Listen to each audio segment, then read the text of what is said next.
Hello, everyone. Peep the cool mugs if you want one. You can buy one and I'll send it to you. This one has coffee bean juice in it. Coffee bean juice. Broadcasting to you live from the Orion spiral arm of the Milky Way galaxy, the solar system, planet Earth, North America, the United States of America, no longer California, Los Angeles to be pseudo-specific. My name is Brian Engelman. Today is Tuesday, October 14th, 2025. And this right here that you are watching on this wonderful fine day is called the TNAM Daily Show. What does TNAM stand for? Oh, it stands for the New American Media. It also stands for The News Always Matters, TNAM. But this is the TNAM Daily Show, where we act like a bunch of little trash pandas, rifling through the rubbish, separating fake news from fact. On today's show, we're going to discuss how the peace President Trump has brokered peace. Stage one. We're not done, but it's stage one. It's something. It's the most light at the end of the tunnel we've seen in a long time. Of course, we need to make sure that light at the end of the tunnel is not an oncoming train. And I don't know what percentage of humans trust Benjamin Netanyahu to follow through on things, but there's been a dramatic sway away from blind support of Israel. In fact, that's what's been alleged to have been the reason why Charlie Kirk was silenced. What can you prove? A lot of people are talking. Like I said, we're just the pandas. We are just the raccoons rifling through the stuff that people are talking about. I don't know. What firm stances are we going to take on any of this stuff? I don't know. You want a firm stance, you can go. There's plenty of places that can give you some of that.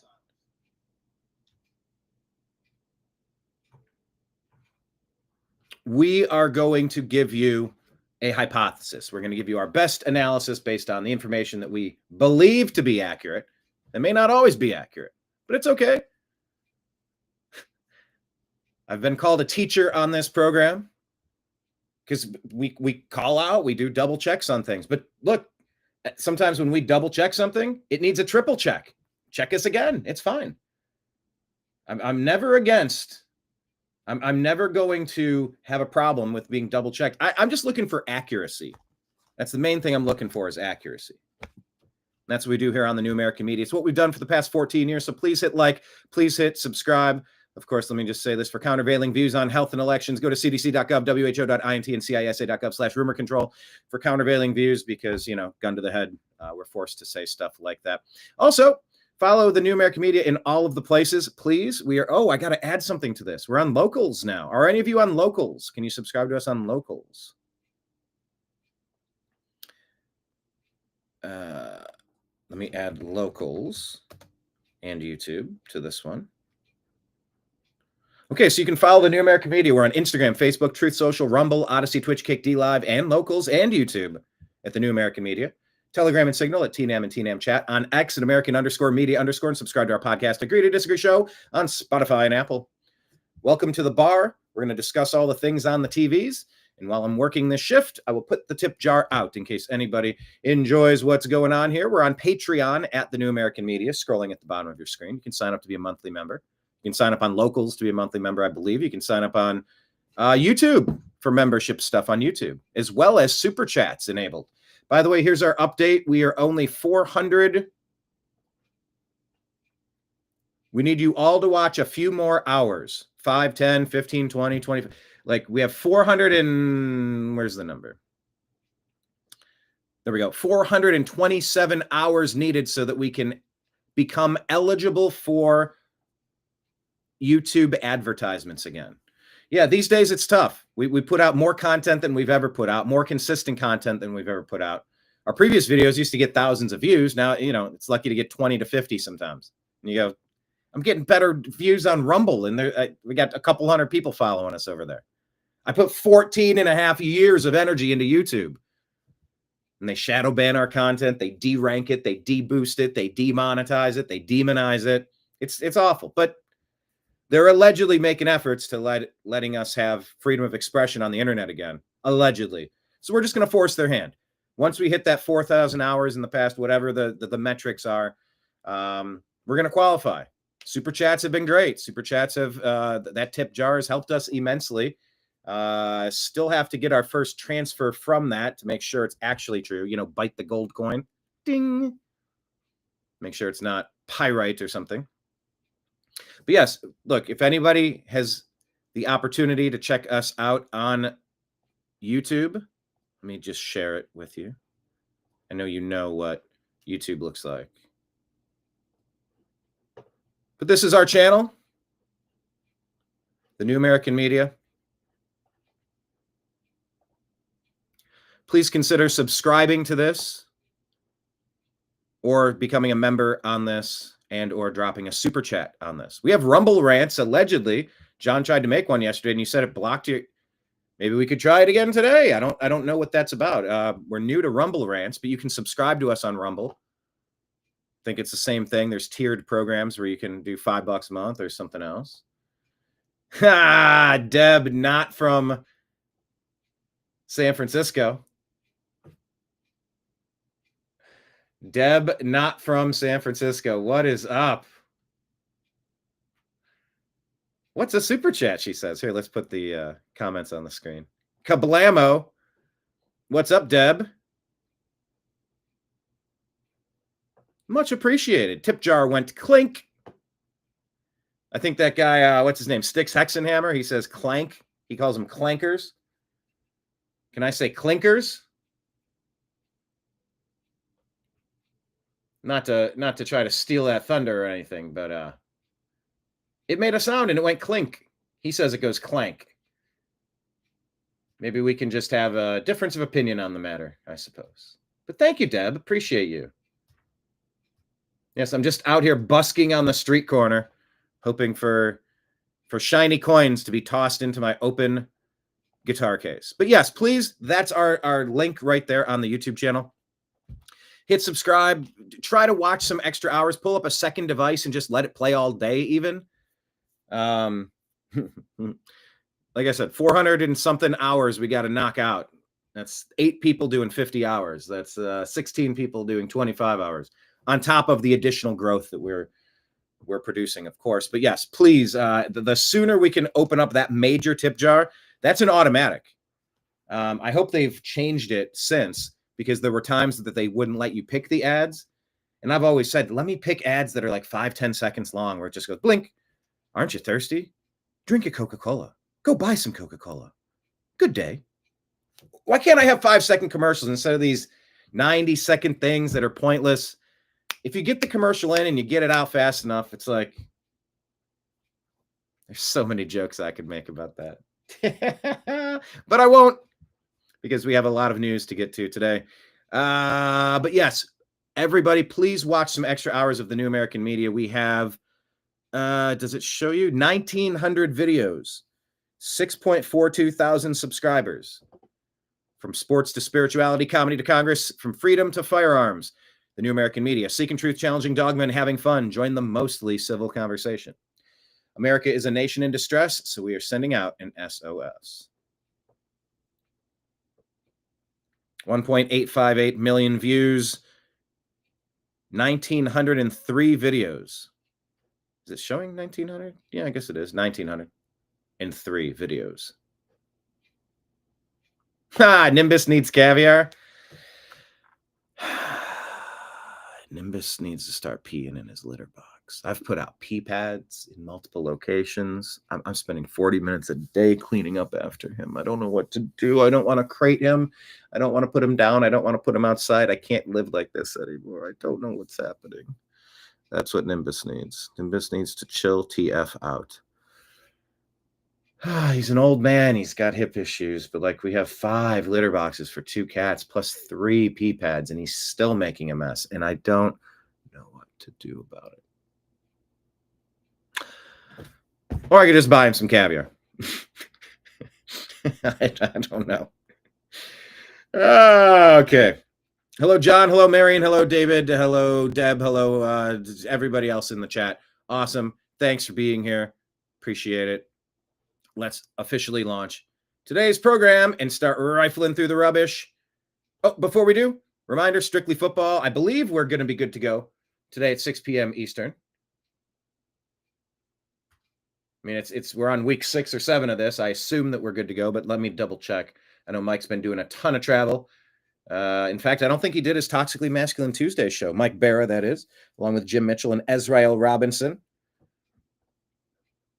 I should probably put up a different Strictly Football image there. It's like doing the show is one thing, but there's all so much of this production that's involved in it too. Okay, I will upload this one instead, and I'll delete this other one. Yeah, I started working on the show. It's like I spent an hour doing preparation on the show yesterday. Then I spent an hour this morning doing prep. And then I tried to do other things, and then I had to do kitty cleanup, aisle basement. Oh my God. I feel like every day I got to change these pee pads. They've got to be completely fresh, or else they're going to be. Anyway, I'm not going to bore you with it, but it is not easy caring for my 19-year-old cat at this point. No, it's not. And all these $80 on new pee pad holders, $60 on 2 boxes of pee pads. Ugh, God, it's just. But yeah, the point being, I tried to get things done today. The cats took me on a sidebar. And then I had about an hour of pre-production getting set up on X. Yesterday, I've put about an hour into the YouTube channel. Excuse me. I put about an hour. Okay, that's not working. There we go. I put about an hour into getting the Instagram stories that I'm going to share with you today. Preparation, production, show prep. Then this morning, I had about an hour of X show prep. And I look up, I'm like, oh my God, it's showtime. I had 7 other things I had to do today. So yeah, it takes a lot. So all of your support is definitely appreciated, but stay tuned. Allegedly today at 6 p.m. Eastern will be our episode of Strictly Football. I believe Mike has Toxically Masculine Tuesday tonight. We shall see how that goes. But yeah, that was just a little programming note. Yes, 6 p.m. usually, 6 p.m. Pacific time. 6 p.m. Pacific time. We do 6 p.m. Eastern time. David says, just love him, Brian. I am trying to love him. Trying, dude. Dude, I'm trying. I don't deserve what he's doing. It's been repeated problems up here in the office. I have to keep the office door closed now. It's all over the basement. I'm having to block areas off. I feel like I'm living inside of a cuckoo clock. I'm trying to love him, but I'm having to weigh the options. Do you have to be an outdoor cat at 19? Do we have to put you down? Do I have to crate you at night? Do you need to be rehomed? Do I need to rehome my other cat? I don't know what's going on. Is it behavioral? Is it physical? Is it a combination? It's all of it. And I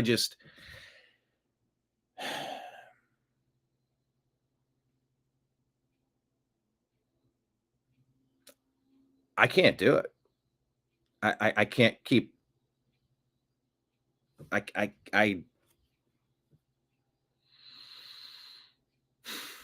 Marion says we've all been there with mature animals. Nimbus doesn't deserve what's happening to him either. Yeah. I yell, I cuss.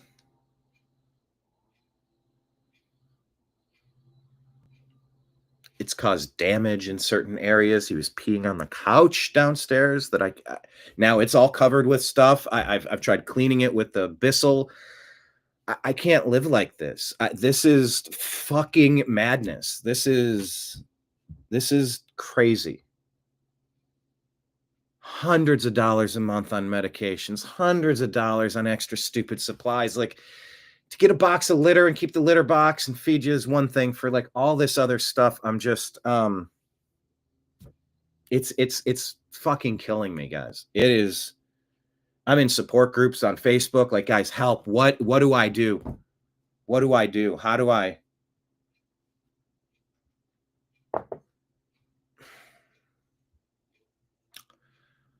So yeah, I'm struggling.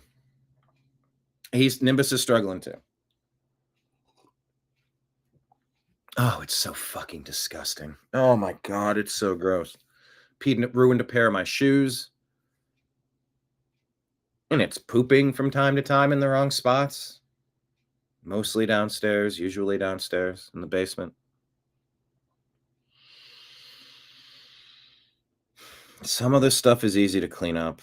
Oh, his diet had to change, so it's not just you can leave some food out and you could go for a couple of days. You need someone to come twice a day with medication in the morning, medication in the evening. You got to pay someone $100 a day to come by. You got to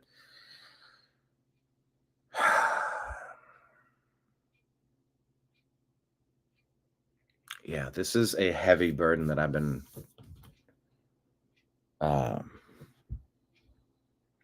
struggling with this for a long time, guys. I don't know what to do. I'm at my breaking point. I don't want to crate him. I don't want to lock him in the basement. I don't want to throw him outside. I don't want to euthanize him. I can't live like this anymore. Like, this can't continue. Whatever we're doing isn't working. And guys, a litter robot downstairs that rotates and stays clean consistently. Well, that was $700 or $1,000. Another litter box downstairs, another litter box on the main floor, 2 litter boxes upstairs, and 3 pee pads, and I'm still getting a mess everywhere but the litter box, the fucking litter box. Okay. Well, thanks for letting me vent on that. I don't know what to do. I'm begging for help. I'm asking for help. I'm cussing at God. I don't fucking deserve this. 19 years caring for these guys, finding them forever homes, spending a fucking fortune on these guys. All I'm asking is don't piss and shit where you're not supposed to. Like, I'm not asking a lot. I don't need you to jump up into my arms and purr on me and tell me I'm the greatest every waking second of the day. I don't need that type of validation. I would just appreciate no middle fingers. Dropping a deuce, pissing all over, ruining something. Ugh. Guys, I'm exhausted. I am so exhausted. So this wasn't part of today's show, but clearly I'm trying to work through something. Didn't mean to go down that rabbit hole and share all that with you, but fuck. I don't know what to do. I cannot keep doing what's happening. I'm done. I can't handle it. I fucking can't handle it. I don't want to lock him in a cage. I can't find a good answer. Help. Any ideas? I will read them.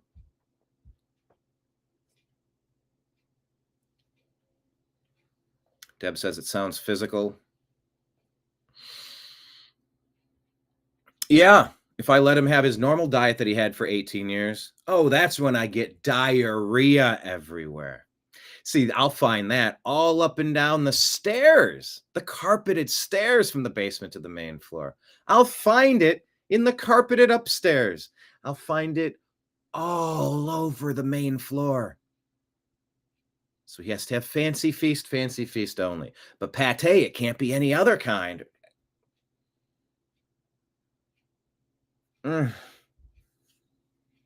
Everything is way more difficult, way more expensive, way more disgusting than it used to be. It never used to be like this. And I am tired, guys. Try crating him for one night and see what happens. Ugh, God, I don't want to do that. But I will. Fuck. I don't want to do that. I will if I have to. Ugh. I have like boxes barricading him from going certain places now because he's going behind. I found 3 spots the other day, peed behind plastic boxes, like underneath it, but I didn't even know it was there. Oh, it was so disgusting. Anyway, I can't talk about this anymore. Don't have kids, Brian. Kids eventually grow up and grow out of this shit. I actually do want kids. No middle paws, middle pinkies up, pinkies up. Everything is definitely more these days. Oh my God, everything's definitely more these days. Deb says my elderly cat diarrhea on my piano. Oh, fuck.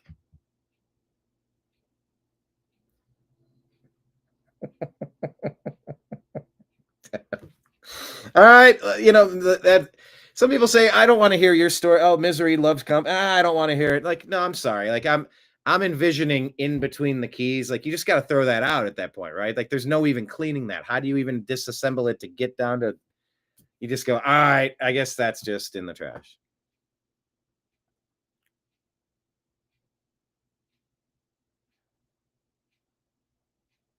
Diarrhea piano. Sounds like a good band name or something. David says it's just nonstop pressure these days, it seems. No doubt.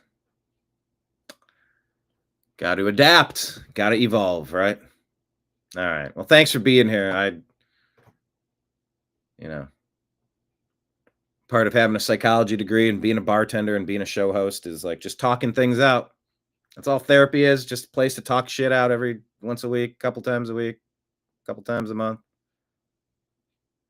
Oh, hold on. You said you had the cover over the keys? Oh, then that's nothing. Then you just wipe off. It's like a vinyl cover and you're done.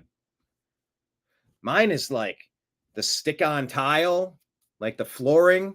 I have a downstairs family room basement.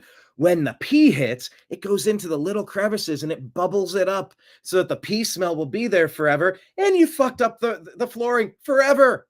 That's what I love. Permanent fuck-ups forever. There's no cleaning that up. Now, if it's just on concrete, you wipe it. If it's on, if you crate the cat and then it's just on then you just wipe up the plastic and go along. Oh no, this is much more. Or the pee in the office that goes into the corner, into the baseboard, into the shoe molding. And you wipe it and then did I even clean it? Did I find it in every spot? And then it's in your nostrils and did I step in something? It's constantly every day. Am I going to step in something? Am I step in a puddle? Guys, I'm losing my mind. I hope that doesn't mean I shouldn't have children because I do want kids. It's like before I'm dead, the one thing I would like to do is reproduce my family name.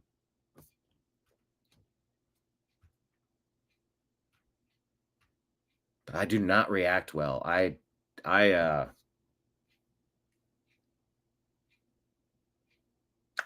try doing what I've been doing.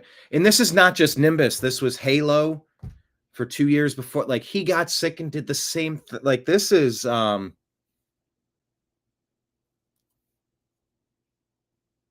guys, it's a lot. I did not sign up for this. I understood there were animals in need. I wanted to help, but like I don't need the middle finger after slaving over a hot stove for 3 hours. I don't need a middle finger and a cuss out. And by the way, I'm going to cause very expensive damage to your home. Or I'm going to make it so you walk in and go, what the hell is that? I don't want to live like this. I don't want to live like this.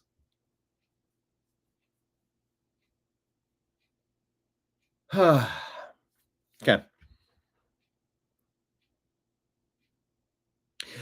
Oh, okay. You're saying that your cat diarrhea went on the mahogany wood. Yeah. And that wasn't an easy cleanup. Okay. When you said that, it went right into the keys. And it's just done. You just throw it out. I can't. All right, you take it. Good luck. Okay, so you had to clean it off the wood. All right. Well, thanks for being here on the TNAM Animal Rescue Show. That is actually a group we have on Facebook. I don't advertise our Facebook groups, but we do. TNAM's the Agree to Disagree Show. TNAM Animal Rescue. TNAM Grow Something. TNAM Food and Drink. TNAM Humor. TNAM Preparedness. TNAM Fake News, Debunking Conspiracy Theories. We have a lot of groups on Facebook. Please join them. So let's officially launch today's show and rifle through the rubbish of the news.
Your guide to the truth.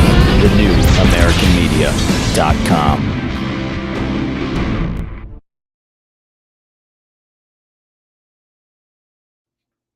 You came back at the perfect time because I'm in the mid-sneeze. And I have no... Okay. Is there anything uglier than look on a face when someone sneezes? It's brutal. Okay, I'm not on mute. I remember I started yesterday's show on mute for the first 90 seconds. Thank you to everybody in the comments that corrected that.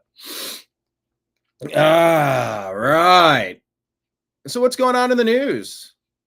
Yeah, I was starting to say, Peace President Trump brokers stage 1 Gaza peace as Democrats shut down government. Trying to push their no kings stuff. Yes, bless you too. Although isn't bless you something you say to simple kids or simple people? Bless you. Bless. Bless your stupid little heart. It's kind of like, oh, you just ain't that smart. Bless. I know you didn't mean it that way. Maybe it was psychosomatic. All the cat talk just got me thinking about cats, and I've been highly allergic my whole life. I will never have pets again. Love the guys. Love the guys. Oh my God, it's been so much. It's been so much. Down to 2 rescues. All right. Oh, it's been so much. I don't want to complain about it. I don't even want to think about it because it just makes you want to cry. It makes you want to give up. It makes you want to scream. It makes you want to.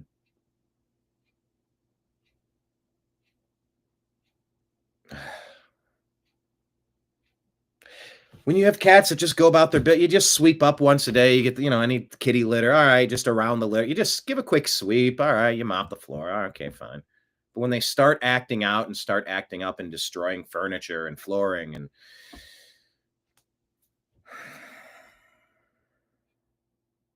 All right. Let's show you something funny. French President Trump just totally manhandled French President Emmanuel Macron in Egypt. DC Drano says that's what he gets for filing lawsuits against American podcasters exercising their right to free speech. Oh, okay. Steve Lodge says, you can go when I say you can go. The Alpha Trump, greatest president of all time. Let's take a look at this Eric Daughtry video.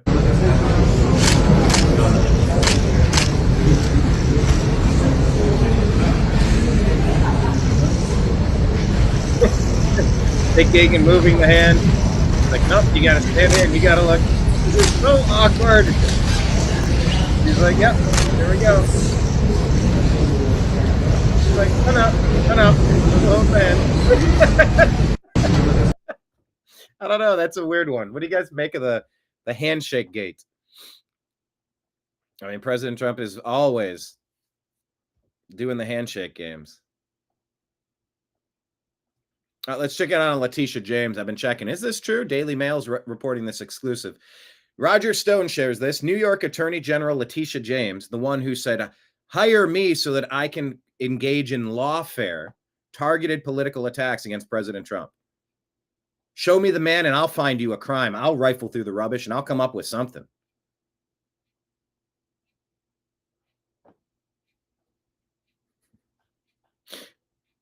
Is that kind of like marriage?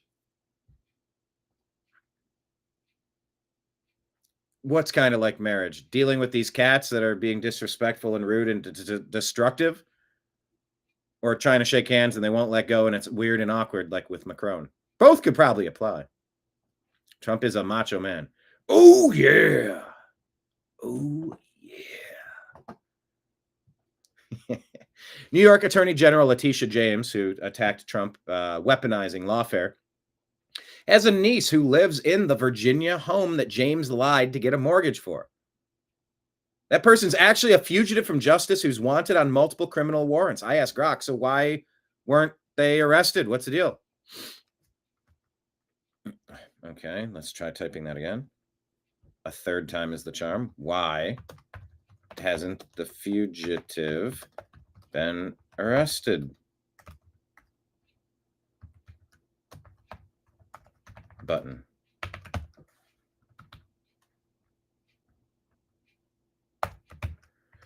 This story doesn't make sense. If there's a fugitive and you know where they live, why aren't they arrested? Like, this isn't complicated.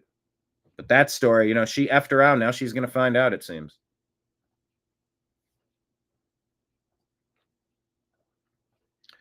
Brillin Hollyhand. I've seen some people accuse him of becoming the next mouthpiece of Israel. Of course, you'll hear that slur 1,000 times, 1,000 different people, 1,000 different ways. I don't necessarily put a ton of credence in any of that. But I'll say it because I did hear it. While the left is nude on bikes defending illegal aliens in Portland, Trump just released all of the living hostages and negotiated the end of a war. Okay, phase 1. So it's not nothing, but we're not done yet. But yes, it is monumental. And they wonder why their party is in the trash heap of history. Yeah. We're pro-nudists on bikes blocking the roads in Portland while we defend illegal aliens. Okay, well, meanwhile, the adults are going to release all the hostages and negotiate an end to the stupid Hamas war. We are not the same button. That's my comment there. We are not the same. Officer Liu points out that the left cheered more for the assassination of an innocent man named Charlie Kirk than a ceasefire for what they've protested for the last 2 years. Now where's all that goofy energy going to go? It's not goofy to be calling for peace. It's just, it's so fabricated. It's so see-through. Trash Panda responds, kind of like marriage. Yeah, that fits all the above. I'm in the first marriage club too. Anyone else? Anyone else been tried, and has anyone else attempted a marriage? I did that. Alan Jacoby here shares this Rapid Response 47 post. Let's break it down. In the past 24 hours, as the hostages were freed in a peace deal that he brokered, President Trump did these things. Now, think back to when we had that fake, when we had that Joe Biden puppet being pulled around by Obama and his ilk for 4 years. After he was installed as resident. Yeah, I'm choosing my words very carefully. And I already told you, go to CISA.gov/rumor control for countervailing views, because they'll tell you Joe Biden was actually the totally most popular president of all time. No, he got the most number, 81 million totally legitimate votes. Wink, wink. Sure. Joe Biden couldn't give a press conference. Look at what Trump's doing. In the past 24 hours, this 80, how old is he? Flies to Israel, speaks to the press, meets with Israeli leaders, speaks to the press, meets with family members of the hostages, delivers an hour-long speech to the Knesset, did an interview, flew to Egypt, met with the Egyptian president, spoke to the press, took photos and chatted individually with dozens of world leaders, signed the historic Gaza peace deal, met privately with world leaders, flew back to the U.S., our greatest president of peace. The man is a machine. Button. Nobody works harder. I've never seen anything like this, and I'm very appreciative.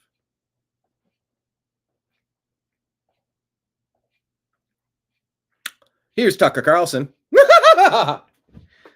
Talking about Chuck Schumer's shutdown. Yes, Deb, that was for you. Chuck Schumer saying he wants a forceful uprising. People should be forcefully rising up against this. They're obviously forcefully rising up against this. They're doing the same shit they pulled trying to light the country on fire during their summer of love. Well, it ain't summer anymore. You might have missed your window. People aren't going to do this in the wintertime. But I think Trump and the team are ready for it. We know exactly what their playbook is. More COVID lockdown stuff, more riots across. We know what they're going to try. And we've pre-positioned people and got the National Guard sorted out on how do you go to, what's the legal process? How do you navigate the people who are going to try to block you? Yeah, we're not going to tolerate it the way that we did before, but they're still trying. Alex Jones tells Tucker, obviously, what they're going to do. You see agitating for more violence. You see the governor candidate in Virginia, said, I want to kill these state reps. I want to kill their children. I want to kill cops. The other. That's how unhinged they've become. Marion says, I wouldn't recommend renting any bicycles in Portland now. Ew. Covered their eyes. Trump also passed his physical with flying colors, too. They said, sir, I've never seen a president this fit before. Fit for office. Thanks, Brian. I've missed Tucker. Yeah, I did actually have a thought that maybe what I would do is add the Tucker laugh to the end of the show intro. I mean, it's so esoteric, other people wouldn't get it. I don't know if that would make it craptacular enough to make me need to do it. Because if something's so bad and so random and so unnecessary, that like my spidey senses go off and I say, well, then I surely must do this thing. I don't know if I'm at that point with Tucker's laugh, but I have thought about it many times. Should I just end on a Tucker laugh? I might still do that. And I keep meaning to redo my show intro, but I'm my kingdom for a team. I need to work with a professional team already. Trying to do this stuff all on your own is it's a lot because shit sits on the back burner of the stove for far too long. I just need to turn and burn. I could do 100 times more stuff if there were a couple people that did all of this, did all this stuff. Deb votes to add it. All right, I'll keep it in mind. Anyway, Alex Jones says the other thing they're trying to do. The gubernatorial candidate asked the lady, will you decry him calling for killing members of the legislature and their children? Yep, Winsome Sears asked about this Jay Johnson guy who was texting people that if he had 3 bullets, he'd shoot his political opponent twice, and calling for the assassination of his opponent's wife and their children. Like this is unhinged, probably, sadly, mainstream Democrat thought. We can't beat these people, so we have to kill them. See Charlie Kirk, see the multiple attempts on President Trump that we know of. The 2 attempts that we know of on the golf course in Florida and Butler, Pennsylvania. Aside from turning his head at the exact moment, I mean, we'd be in a civil. I don't even want to think about that. I don't even want to give that time of day. But Winsome Sears here, the lady up top in the red, the black lady talking to this, I don't know. She looks like a creature out of like Dark Crystal or something. What is this lady's name? This weirdo? She looks like a creature out of Labyrinth or Dark Crystal or something. And she just completely ignores this.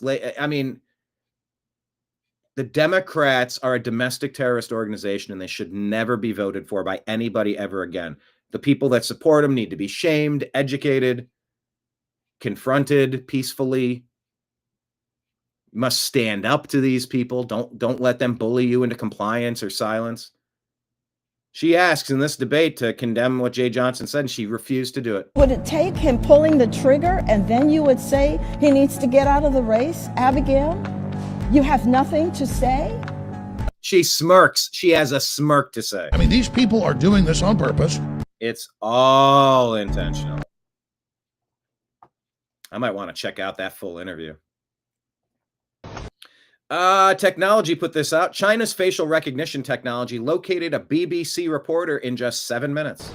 Well, let's see how long it takes you to find me. Thank you very much. Let's go. 身份证以及他所经过，比如在过去1周，我们回溯他的行进路程，我们也做了像人和车的匹配。那同时在人上匹配，还包括亲属关系匹配，然后是你经常接触人员之间匹配。Yeah, this is the grid. This is the control grid. 当摄像机布到就或者我们传感器布到一定密度的时候，其实我们会经常知道你跟谁经常在一起。Well, here we are then. I've just got out of the car. They're playing music. I'll just let it go. But they're saying in just 7 minutes, a BBC reporter gets out, moves around, and they track him down. 170 million closed-circuit TV cameras already installed and 400 million more planned within just a few years. Many of these are powered with advanced AI and facial recognition systems capable of identifying and tracking people in real time. World's largest camera surveillance network. This is a 2017 demonstration. Imagine how much more it is now. Officials claim the system improves safety, helps catch fugitives, and prevents crime before it happens, but experts warn that such power, when concentrated at scale, risks eroding privacy and turning entire cities into zones of constant surveillance. Creepy. Real Brooklyn Patriot shared this. A huge FAFO is an anti-ICE protester wrongfully stands within the line at the ICE facility in Los Angeles on Saturday night with his mob of protesters while they laugh and insult DHS police. Well, did the protester live to laugh another day, or did he regret his decision? It's never a good day. Why are you provoking peaceful protesters? Why are you provoking? What's your number? 69 over here. Go, go, go, go, go, go. Got him.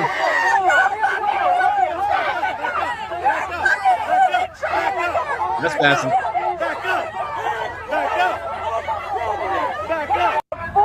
That's all you gotta do. You just gotta arrest the people that are pushing the limits. Let the others keep going. Then you arrest the top 3 most law-breaking people. Just keep going. I hated how in 2020 the Democrats fueled this and pretended like they couldn't stop it. They were doing it. They were the ones intentionally lighting America on fire. You want to ask what did I say at the top of the show before I did a 15-minute soliloquy on the woe is me of trying to care for elderly cats? I didn't intend to. I keep a lot of my personal emotions inside. I share a lot with you, but I do try to keep a lot of my personal shit to myself. Number 1, you don't want to hear it. People don't want to hear it. Number 2, I just don't want to share too much. I need to keep some stuff personal, but I think I got one of them meowing at me from the other room. For example, por ejemplo. But I will tell you this at the top of the show when I said, what do I actually know for certain? I don't know. I'm just rifling through it, trying to figure out, making guesses. I know for certain the Democrat deep state involved with the lying legacy media. That was domestic terrorism in 2020 when they burned the country down because they thought it would hurt Trump. That was all astroturf. That was all used as, hey, we need to ride this wave. Never. Rahm Emanuel famously said, that the former chief of staff for Barack Hussein Obama, when he got, then he ran Chicago for a little bit. Never waste an opportunity to take advantage of a crisis. Oh, and that's what they did. And it was brutal. It was stupid. It could have easily been stopped, but the Democrats wanted it because the Democrats have devolved into a domestic terrorist organization. I am certain of that. And I hope you're certain of that. And I hope you are out there making sure that your friends understand that, encouraging them to bail on that party. It's not an endorsement of the Republican Party. I think MAGA is very different. And I think MAGA has plenty of places they need to detach from certain things and level up as well. However, it's the best I've seen in my lifetime. Have you seen a better American administration in your lifetime? More competent? Not that they get everything right. Not that they're not doing shady shit. Everybody does. I get it. But have you seen any better government in your lifetime? I have not. My lifetime goes back to, Spanberger. There you go. That's her name, Spanberger. Deb says to add the laugh, please. Trash says to add a cartwheel. I'm not adding a cartwheel. If I did a cartwheel, this would fall out. Let me show you what Trash Panda sent yesterday. Super cool. I feel like I need to put these into production somehow. I need to get some and then sell them. Check this out. 1 ounce of 0.999 fine silver.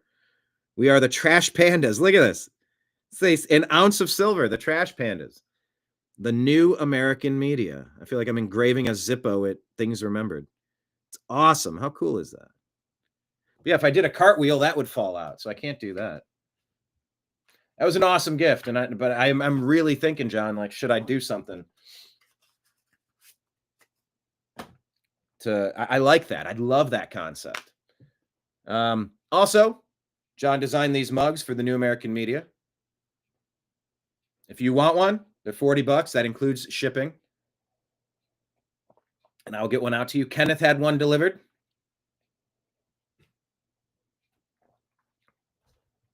And I hope to send those out as well.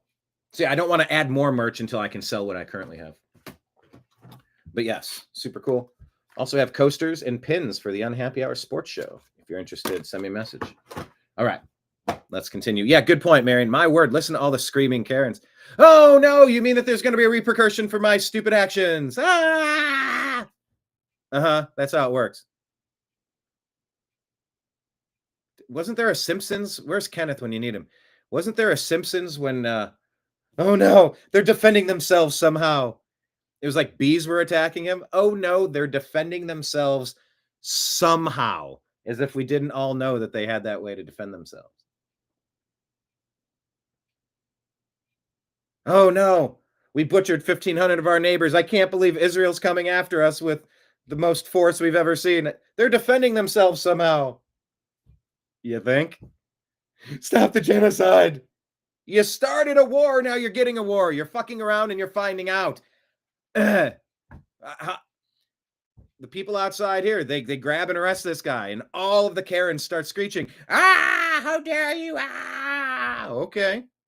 What did you think was going to happen, nitwit? How about don't do stupid shit? Don't fork around, don't find out. They're defending themselves somehow. How many people stepped across the line after they arrested this guy? Was it 0? I'm guessing it's 0. That's how you do it. But if you don't stop him, they go further. They'll break out the windows. They'll rampage through your facility. It's the broken window theory that New York learned about. Clean up where you have to clean up, or else it's going to get so much worse. We had to deal with this in Los Angeles with the repeat gang graffiti. But we fought it. When I moved in, we weren't tolerating that shit. So it's good to see cities saying they're not going to tolerate that shit either. All right. Here is Alex Jones talking about, he calls him Antifa. I call him Antifa. Do you call him Antifa or Antifa? T like spill the tea, or Antifa like Adam Ant? My God, is that a reference? Adam Ant? Question of the day, QOTD. Do you pronounce it like Adam Ant or spill the tea? Antifa or Antifa? You know, the thing that Democrats say, they're not an organization. You're not real. I don't think the Democrats, I think they're non-playable characters. I don't even think they're real.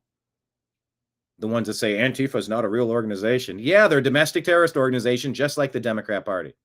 I can't believe you'd say such a thing about the Democrat Party. Oh yeah, I did. And I'll say it again. Oh yeah, because you are. You can't beat them. So you're trying to ruin them. You're trying to Charlie Kirk President Trump. You're trying to burn down our country. Fuck off. Yeah.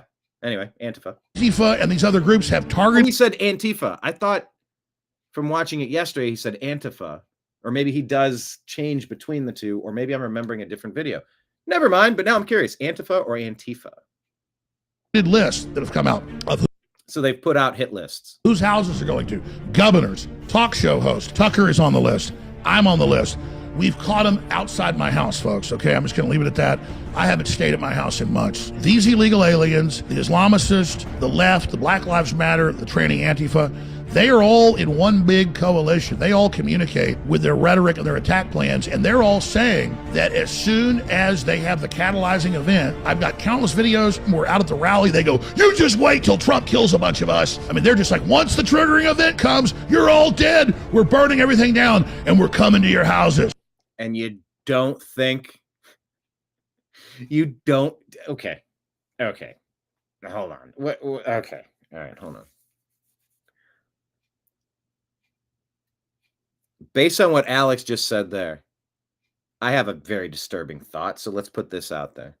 If there's a mass casualty event, an explosion or a shoot 'em up that's blamed on, what would you blame it on? Who are the boogeymen of the air quote, the right? Proud Boys, Oath Keepers, Patriot Front, the Klan. I've lived how many decades? I've never met anyone in the Klan. I've never seen a Klan event. Like it's a boogeyman of yesteryear, and we hear about it every day. Every book, every piece of propaganda. Oh, it's KKK everywhere. Like, where? Oh yeah, that David Duke. David who? David Duke is David who? Well, yeah, in 1987, he was on Phil Donahue once, and he said something. Like, what? That is the least relevant shit I've ever heard. Yeah, KKK is everywhere. No, it's not.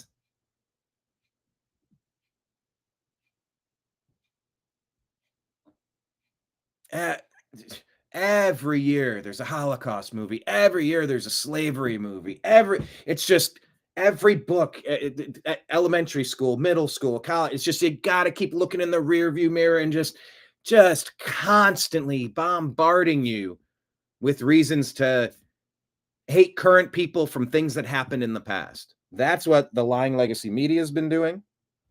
Oh, I got it.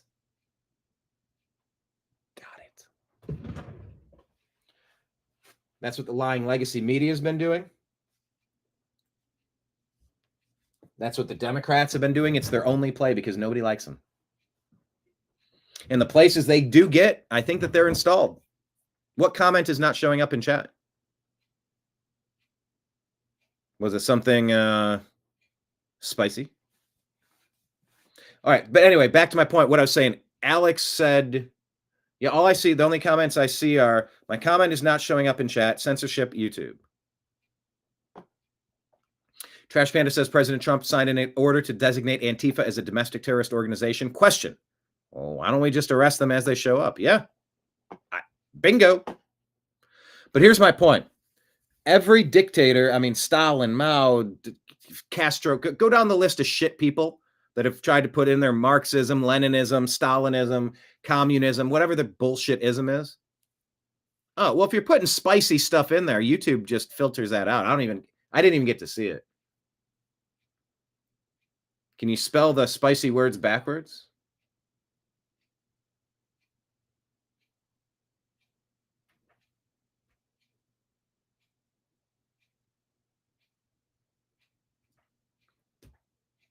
They always get rid of what they call their useful idiots. They use their brown shirts. They use their commie uprising people, whatever it is, Black Lives Matter, Antifa, whatever it is. When the person seizes control of the nation, they execute all of these people.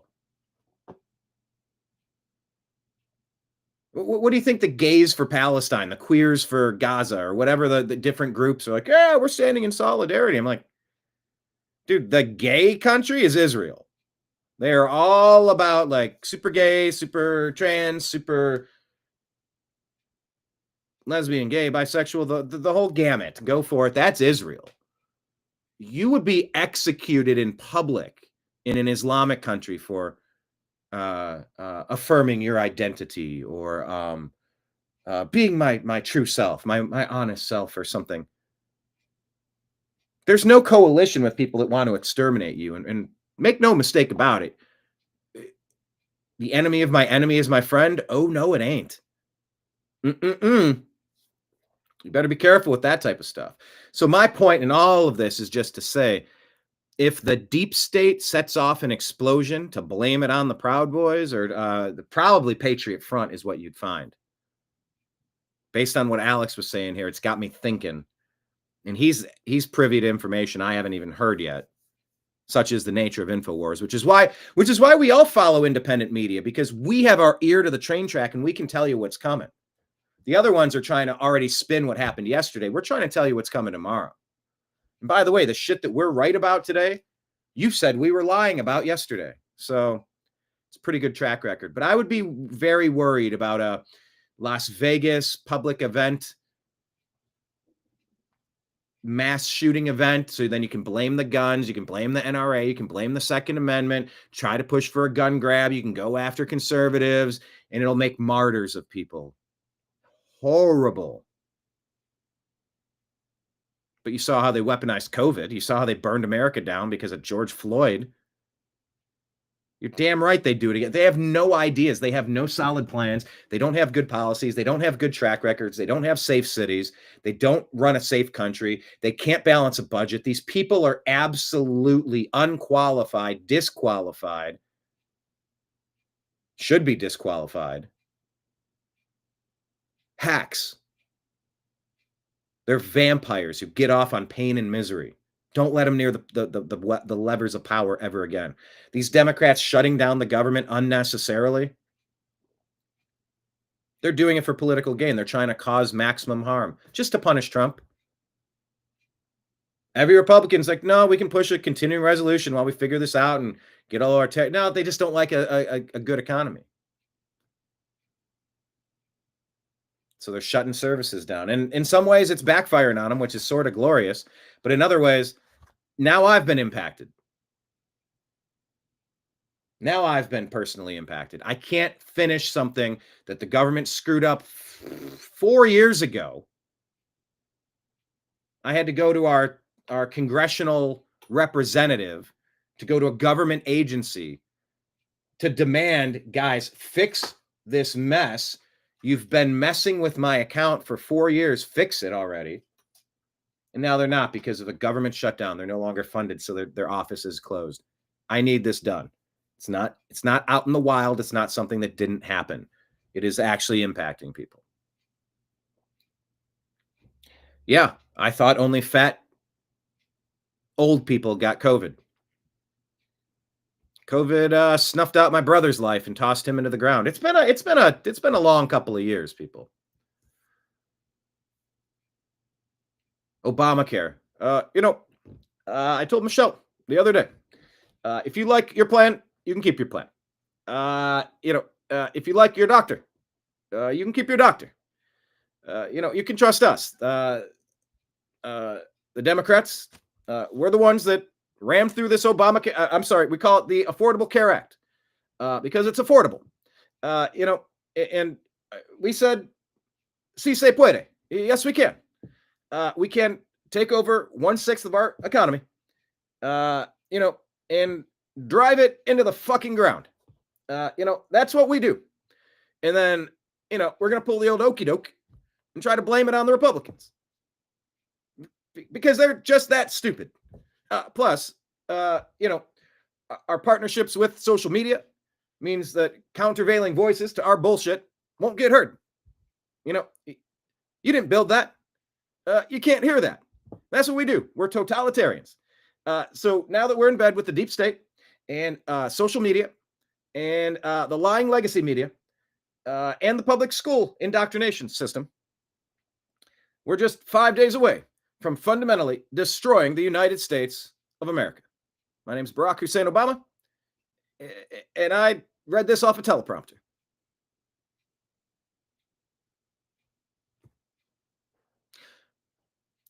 And scene. So I would suspect that what Alex is saying here is leading to intelligence. I'm reading between the lines. Beware the false flag. Hundreds shot at an Antifa rally. Hundreds shot at the No Kings. Pipe bomb. Boston Marathon pressure cooker explosion. Charlottesville, someone got their car and ran someone over. Someone has a big vehicle and mows down tons of people. And then maybe the perpetrator even gets away. So I got concerns. My spidey sense is tingling here. And as soon as they kick this off, there are people that are first on the list that they're planning to come get. They're planning to come get people, and they have foot soldiers. They have up to 40 million illegal alien invaders in this country that could be the sleeper cells ready to activate as domestic terrorists, as a world war, to take this country apart. So be ready, people. Be trained, be ready, have plans, physically fit, mentally fit, spiritually fit. Do it. All right. So we're saying, David, you were talking about how things have been getting tighter and tighter each month, and it's just things are getting more expensive. Let's discuss what happened in 1971. This is Jake Explains. I'm not following the account. I don't know. I had someone send me a message like, "What are you following so-and-so?" I go, "I don't know." Or like, "Do you know so-and-so? You're following them." I go, "I don't know." I toss out follows like candy. Deb has to bounce from chat, but we'll still be listening. Yeah, I think she has to clean the keys on her piano. Got some more diarrhea behind those keys. Go ahead and clean the keys. Thank you for chatting while you could. Jump back in if you can. Happy to have you. And yeah, there's plenty of lurkers out here. Not that Deb's a lurker, but Yeah, Deb's the least lurkable lurker out there. Least lurking lurker award goes to Deb. You're the least lurking lurker. But yeah, to anyone who's out, like checking out our show for the first time, anyone who's jumping in for the first time, hit like, hit subscribe, please. Tip jar donation links are at the bottom of the screen if you feel so compelled to send a super chat or a Rumble rant. Yes, got to do the Rumble rants. I got to test that. But anyway, David brought this up, so let's discuss this. What happened in 1971 to totally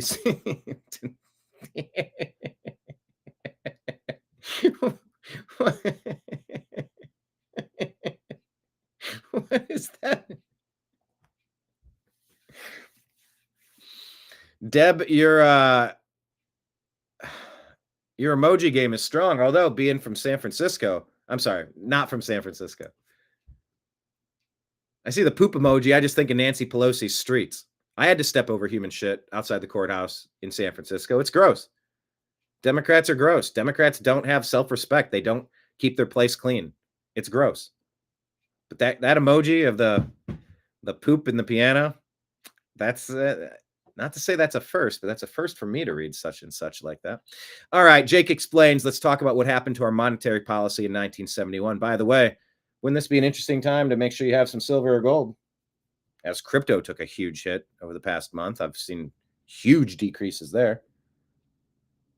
Let's talk to you about 1971. What the heck happened in 1971? Productivity and hourly wages always went up together, but then in 1971, something happened. Wages began to stagnate while productivity has continued to go up, and that's just the start. The price of a Campbell's soup can was 10 cents for the longest time, but since 1971, it has skyrocketed to now over 120 per can. And get this, before 1971, it took you around 2 years to save for a house, but now it takes 7. The top 1% of earners have continued to see their income grow since 1971, but the bottom 90% has not. And look how many countries have had a banking crisis since 1971. Since 1971, the US national debt has gone completely vertical. Same with healthcare costs. And oddly enough, we've had a massive growth of administrators while the amount of physicians has stayed flat. And just look how the American diet has changed since 1971. Less beef and potatoes and way more corn and chicken. This one's crazy. Look at the global production of vegetable oil since 1971. Obesity among young children was 5% in 1971, but now it's over 20%. Even the number of prisoners has skyrocketed since 1971. Unfortunately, people are getting married later too. In 1971, the average age was around 23, but now it's closer to 30. The prices of electricity, food, and fruit have all dramatically gone up since 1971 too. In 1971, President Nixon ended the gold standard, meaning the US dollar was no longer backed by gold. And since then, things have gotten a lot worse. What do you think about all this? And don't get me started on shrinkflation.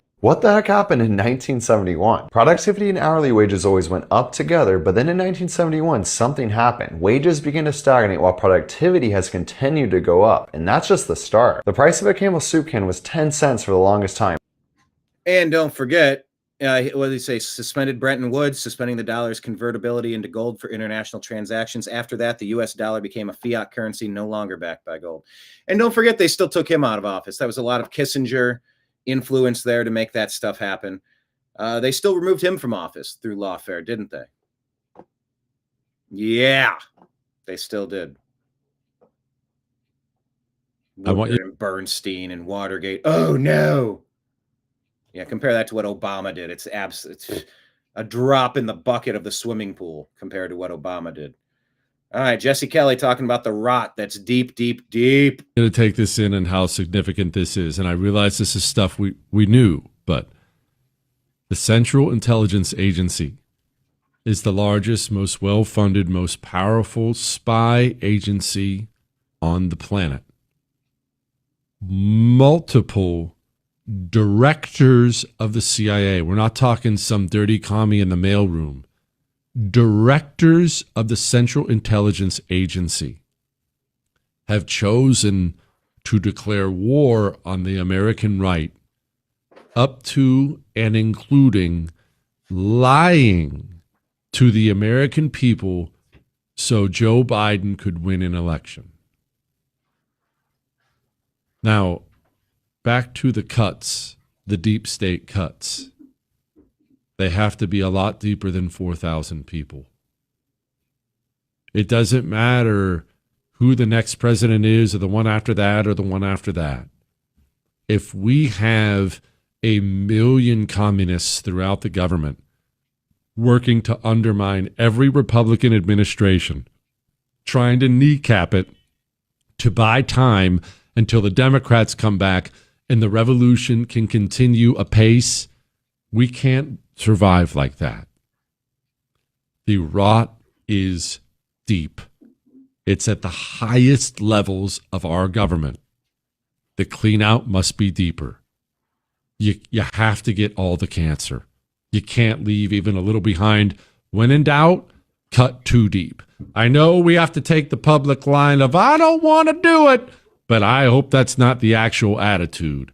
Cut deep. I want you to take this in and how significant this is. And I realize this is stuff we knew, but the Central Intelligence Agency is the largest, most well-funded, most powerful spy agency on the planet. Multiple directors of the CIA. We're not talking some dirty commie in the mailroom. Directors of the Central Intelligence Agency have chosen to declare war on the American right, up to and including. Yep, he said indict them all button. Way past what they're allowed to do. They know it. They always knew it. They went way too far. Maybe they've been getting away with it for a long time, but they shouldn't. Omar Navarro reports this. Up to 4,000 plus federal workers have just been laid off thanks to Schumer's shutdown. Multiple sources of the Department of Education tell CNN the latest round of layoffs decimated the office. Keep cutting. The federal agencies impacted by the mass layoffs include the Departments of Commerce, Education, Energy, Health and Human Services, Housing and Urban Development, Homeland Security, and the Treasury Department. Now, multiple sources at the Department of Education tell CNN the latest round of mass layoffs have decimated the office this week. The federal agency decimated.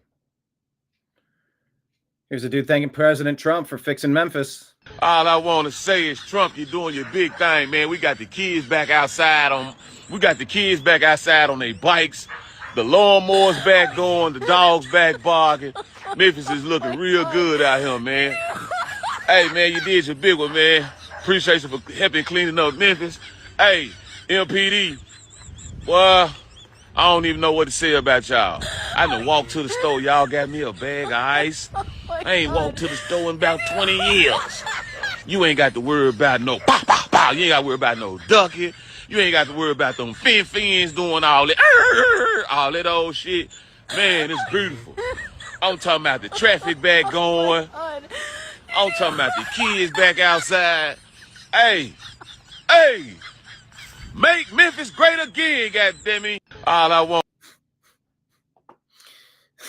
I don't know if that laugh track was necessary, but yeah, clean up all the blue cities. How many unarmed black people, on average, are killed by police a year? Let's look back to Obama because he's the one that set a lot of this race division in motion. Well, I'd have to look up that statistic. Guess. Probably over 50%. Yeah, it's 15 people a year. 15. And that's not my number. That's the Washington Post that came up with it and did a national crime survey. And they even were generous and they said unarmed, meaning you had a weapon nearby or you had a knife that you dropped. So you're talking about police brutality for an incident that happens 15 times a year in a country of 350 million people.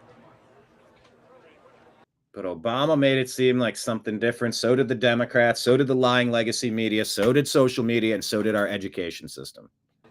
Well, how come, my question to you then, how come you see it so often on social media? Because that's a good question, Andrew, because you're being propagandized. You're being brainwashed is the name of this tour. And I'm here to tell you that you see it, so you actually don't see it as often as you think. This is emotional targeted videoing to have you think that something exists when it doesn't. We look at the data like, oh, it's 15 times a year. 15 times a year, and it's even lower than that. But do you know what does happen a lot every single year? Is that there's over 100,000 drug overdoses every single year. We don't talk about that. We should. You know, we should. I totally agree. right? But yet we have this whole thing about police brutality, and no one can ever give me examples where there's too many police, and that's okay, I'm not just picking on you. Just in general, it's easy to get caught up in the abstractions. It's easy to get caught up in the parade and in all the bedlam. But when you dive into it, you realize that it's all brainwashing and it's propaganda. Maybe you'll like what Larry has to say. Most blatant racist example you can come up with right now. There you go. Larry's in the intro to my show. I shared an Uber with Larry after the RNC in Cleveland. We had barbecue together. I haven't talked to Larry in a while. I'd like to invite him back on the show. I think you could probably find evidence that, in general, cops are more willing to shoot if the perpetrator is black. What's your data than white? What's your basis for saying that? 65 people were shot by cops last year and killed. 4% of them were white cops shooting unarmed blacks. In Chicago in 2011, 21 people were shot and killed by cops. In 2015, there were 7. In Chicago, which is a third black, a third white, and a third Hispanic, 70% of the homicides are black on black. About 40 per month, almost 500 per year last year in Chicago, and 75. By the way, this is on me. I reached out to Larry, and he asked me to email the requests and to copy. Well, I won't tell you who. Somebody. Yeah, I pointed out his Facebook got hacked. He's like, yep, it was. We're working on it. I don't know if I ever sent that email out, but I will send it now.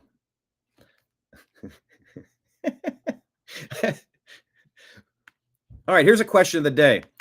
Who's the coolest person that you have in your contacts? Who's the coolest person in your contacts list? Or, two different questions, who's the most famous person in your contacts list? I got a very interesting contacts list. I'll tell you what. Media for 14 and a half years. But yeah, watching this, it just reminded me, I need to book Larry Elder again. I haven't talked to him in too long. Oh, I think I did send it, but it's been about a year, a little more than a year. I need to reach out and follow up. And it looks like we are good to go at 6 o'clock this week. Excuse me, tonight, for the episode of Strictly Football.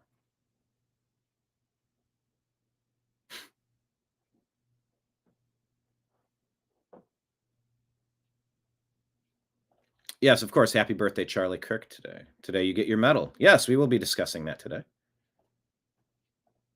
Trash says, hold them accountable. Oh, yeah. Charlie was so spot on and so considerate to everyone. Yeah, he was like the best version of trying to keep your shit together when you get frustrated by other people.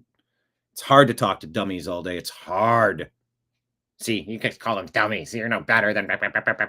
Yeah, I know. I couldn't do what he did. I could. I don't know that I really... Coolest and most famous person in my phone is Trash Panda. Anyway, back to Larry. 5% of them are unsolved. Where is the Black Lives Matter on that? The idea that a racist white cop and shooting unarmed black people is a peril to black people is BS. Media, CNN, especially MSNBC, runs down whenever a black cop shoots somebody. So, are you mad at what Charlie said? Or are you mad that it was Charlie saying it? How many unarmed black people, on average, are killed by police a year? 50%. People are so warped on what they believe. Marco Rubio here with a very interesting post. I think there's stuff that, well, there's it. What am I trying to say? Innuendo or not incentive? Implying, maybe implicit. Spinning through my Rolodex of words. I like how I do that live so you can see how my brain works.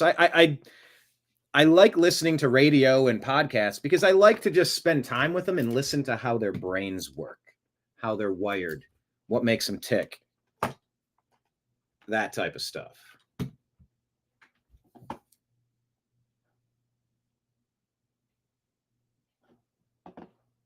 And I just dump my my thoughts out and you get to hear them in person. But I think Marco's saying something here. He says, some serve a lifetime in public office and never experience a day like today. In time, history will detail the full story of how today was made possible. In time, history will detail the full story of how today was made possible. So like there's backstory. There's things that he wants to talk about but cannot talk about. I'm very curious what they mean by that. What Marco Rubio means by that. By the way, congrats to Marco Rubio for helping put this together, right? That's a great job.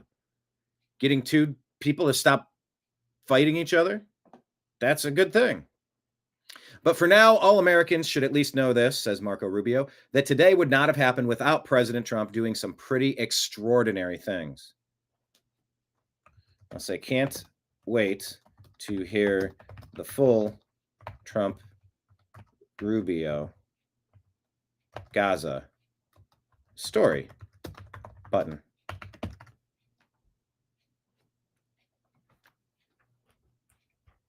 Yes, very excited to hear the whole story. They're foreshadowing. It's like they're gonna tell you, just not right now. Who is this? Gateway Pundit reporting?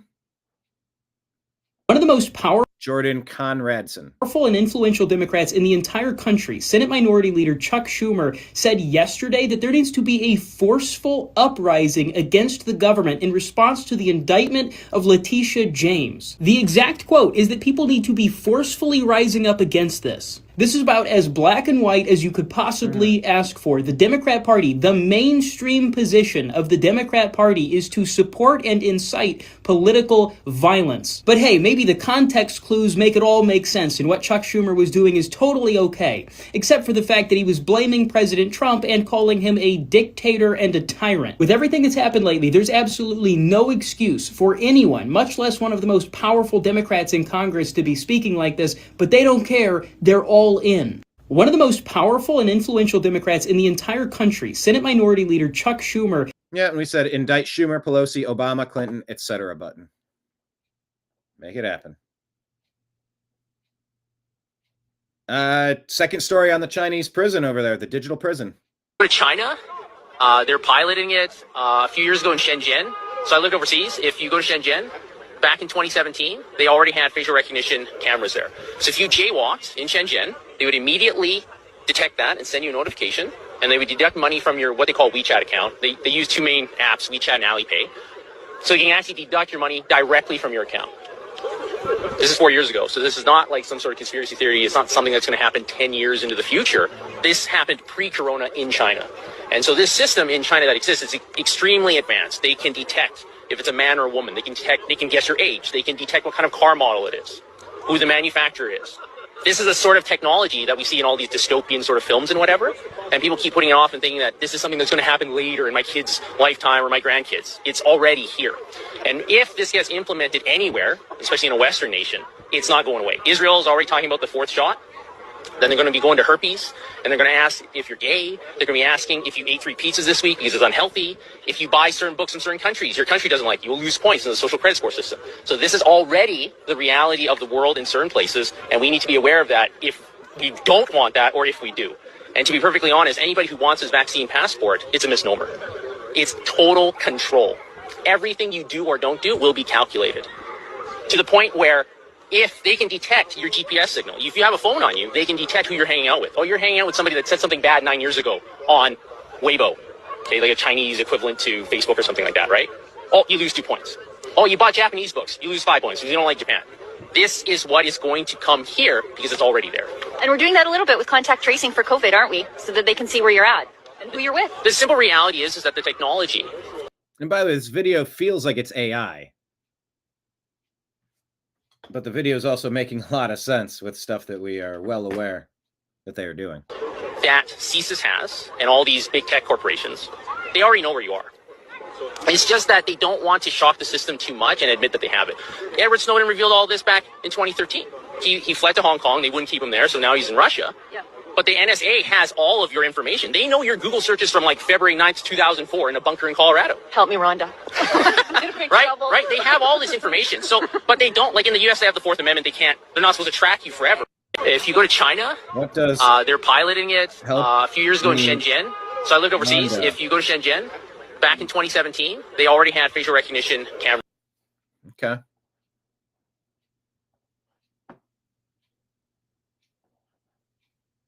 Something to be aware of. Jillian Anderson says, hey, today would be a good day to stop calling Donald Trump Hitler. Yeah, I mean, it points out just how stupid the attacks on Trump really are. Some of them have a little bit more validity, but there's so many dumb ones. It just, I throw them all out because you're so loud about such dumb things. Yeah. Hitler wouldn't have worked out a peace deal for Israel. After they were butchered, he would have continued that, right? Oh, this is great. I think I have a longer version of this. Let me see if I can find the longer version. I'm going to skip this to play you the longer version. Fuck it. I'll play it twice. This was great because this is so how I feel.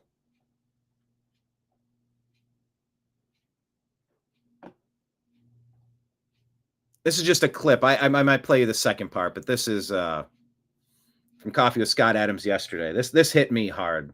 Easy. He says it wasn't easy.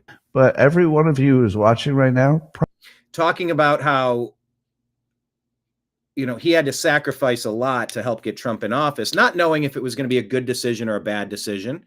And you hope that it works out. But when you see something like Trump negotiating an impossible peace deal to stop the butchery in Gaza, that's a good thing. That's a great thing. And it sort of makes everything worth it. probably shared a little bit in that pain. Probably every one of you said, you know what? You're not going to tell me who to vote for. You know what? You're not going to manipulate me. You know what? I'm going to do what I think is right, and I'm going to follow this all the way. You all did that. All the MAGA supporters, you all took a personal and professional risk for the benefit of the country, and you knew that it was going to cost you dearly. You lost family members, lost your daughter, somebody says. Yeah. A lot of you lost family members. You lost friends. You lost jobs. Mm-hmm. It cost you money. Oh. And you were right. In the end, you were right. You bet the right way. So it wasn't easy. Yeah, that's just the full. I'm going to play you the full clip. I think it's on X. All right, back to Charlie Kirk, because if you're going to shoot and kill him, I'm going to play him as much as I feel like. Before I even say anything, this is my double-barreled middle finger to you. You're not going to silence us. Nope. You're just going to make us louder, so don't do what you just did, you assholes. I just want to, whoever you assholes are, acknowledge the fact. I want to acknowledge the fact that we are right now on stolen land, and that we are on indigenous land, and that we are on original Mexican land right now. I love this stolen land argument. Okay. Original land. Yeah. Okay. So yeah, it's pretty interesting. If we stole the land and you're mad about it, I'm not saying that it's not a better country right now. I'm just saying that right now, especially like the things that we're taught in school, in public education, we're taught about the Alamo and how it was this amazingly patriotic act, though it was literally stealing a base from the Mexicans in their own land. I think that that's kind of the wrong angle to be looking at things, and that's why I really make it a point to notice that I'm on stolen land at all times. Question of the day: what's in the basement at the Alamo? Times, especially when we think about things like Manifest Destiny. Who did the Mexicans steal the land from? Actually, the Mexicans were there originally in Texas. No, because not correct. Because wrong. They stole it from lots of Indian tribes. That's not correct. Thousands of years before, they were Indian tribes. So the Mexicans actually the Mexicans stole were the land. originally Mexicans were Aztecs and Mayans. And Well, many some of other them, hold on, indigenous Texas people. was not indigenously Mexican, though. There was the Cherokee. There were many different Native American tribes there. So Mexico was participating in Manifest Destiny at the behest of the Spanish crown. Yes. Because everybody does that. That's the game plan of the game called Risk. And just constantly using it to abuse white people, to bash them over the head. Oh, you're so bad. Your culture is so bad. Your people are so bad. your thoughts, your philosophies, your laws are so bad. Everything is wrapped up in this. You don't get to just blame Whitey for all the problems of the world. I'm sick of being demonized, and so is the rest of the world. We're pushing back against this Obama doctrine of racial division, this anti-white, anti-American, anti-Christian, anti-straight, anti-male division that's been definitely boosted over the past 20 years by Barack Obama. He didn't invent it, but he weaponized it in a way that we've never seen, and we're still trying to deal with the repercussions of it. At the behest of the Unfortunately. Oh, the Spanish so at crown. some point, you have to believe in self-determination. Okay. If you can win the land, it's yours. Okay. That is what built the West. I can agree and with so you on that. instead of thank you saying for, land acknowledgement, we're on stolen land, you know what you should have? You should have a gratitude acknowledgement. Praise God, I live in America. I'm glad. Before I even say it. There you go. That's pretty good recapitulation, or a reframe, rather, as Scott Adams would say, a reframe, not a recap. What is the guess? No idea what's in the basement of the Alamo. The bones of someone? Good guess. No. Come on. Anybody else? Guess. By the way, hit like, hit subscribe, share the show, share it on X, text it to a friend, invite them to watch us. Question of the day. What's in the basement of the Alamo? And if you're watching this after the fact, please type in the comments to just let me know that you got that far. There you go. Trash Panda knows. Benny Johnson says, to the left-wing pro-Palestine protesters, for years you've been on college campuses and in the streets screaming for peace in the Middle East and free Palestine. Well, guess what? President Trump just did it. He freed Palestine. The war is over. People in Gaza are celebrating. He truly is the president of peace. So where are you now? You wanted results. President Trump gave them. And suddenly your voices have completely vanished. Frauds.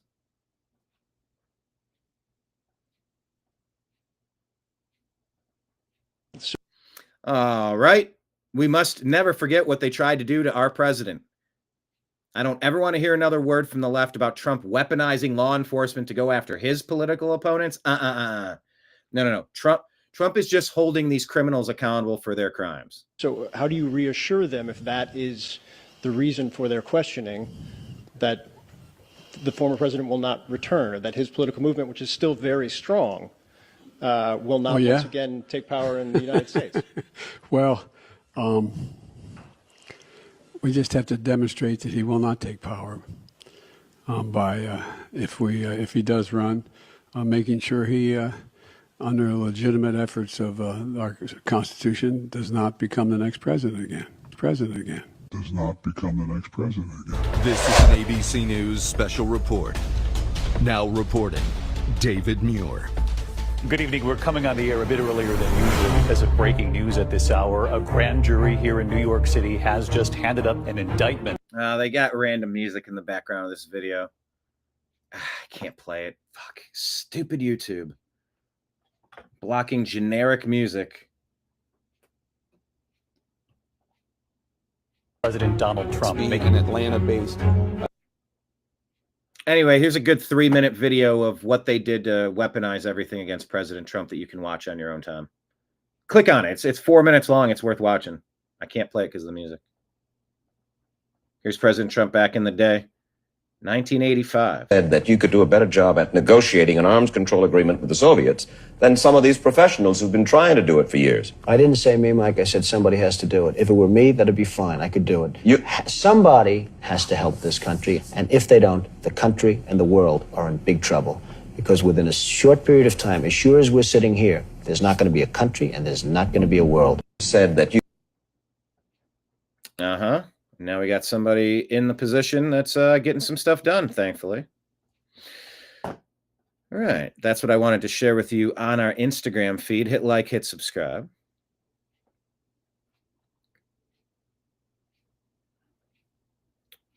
All right. Let's go to our profile page here on X. Marion says, I feel like I should know. Well, yes, it's where they went to find Pee Wee's stolen bicycle in the basement of the Alamo. But there is no basement at the Alamo. I watched that. I need to watch Pee Wee's. I watched it 20 years ago, and I thought it was still hilarious. I wonder if it still holds up today.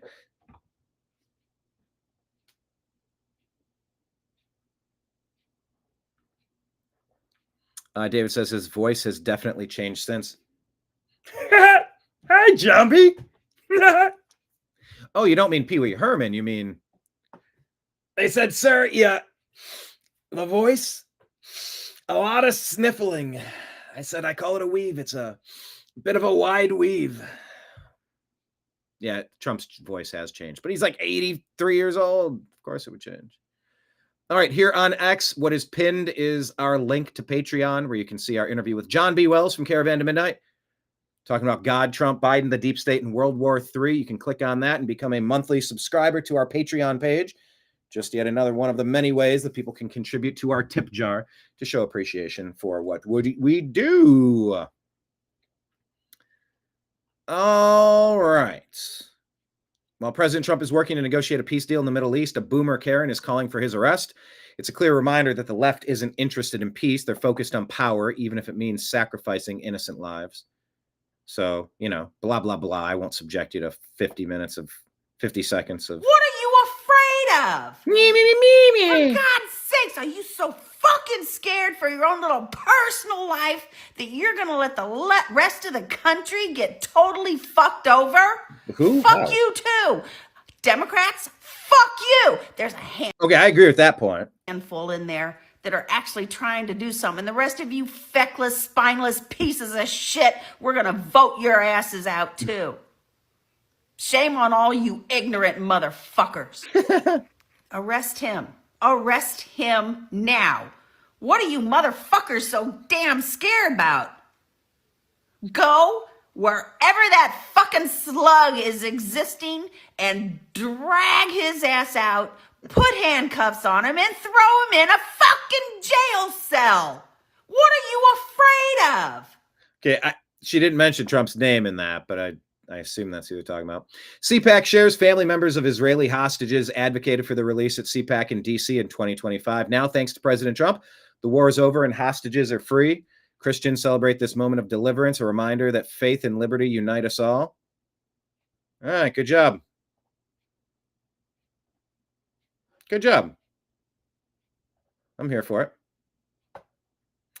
American AF posts this and says, here's a liberal woman who breaks down in tears after her mother was deported for being in the U.S. illegally for 30 years. American AF says she had 30 years to become legal. Goodbye. Do you agree or disagree with that sentiment?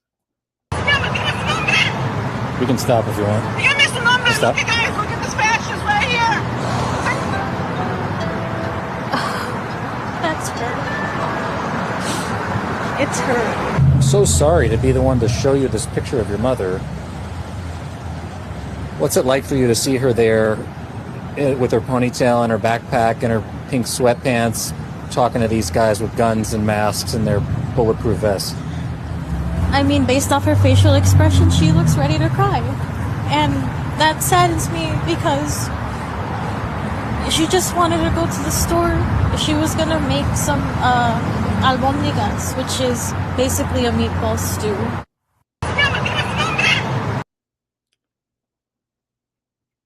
30 years in the United States.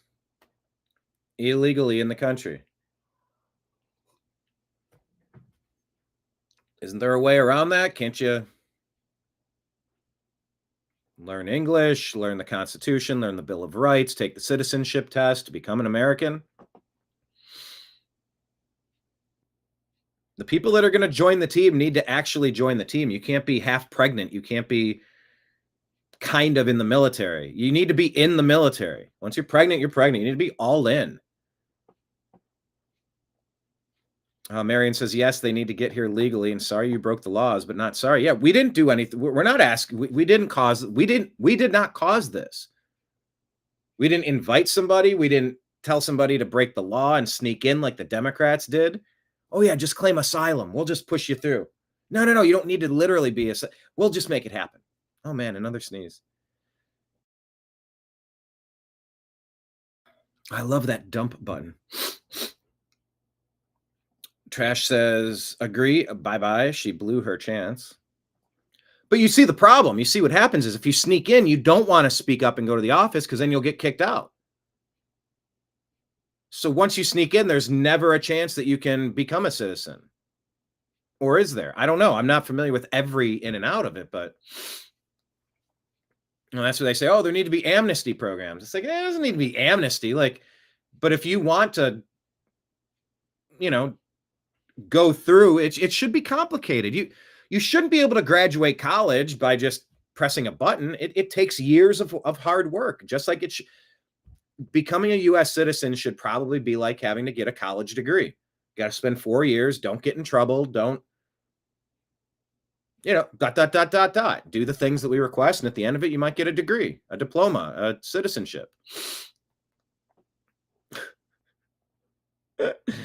Trash has a dump button. It's on my toilet. You see now? See, that sounds like something that could have been in a Pee Wee movie.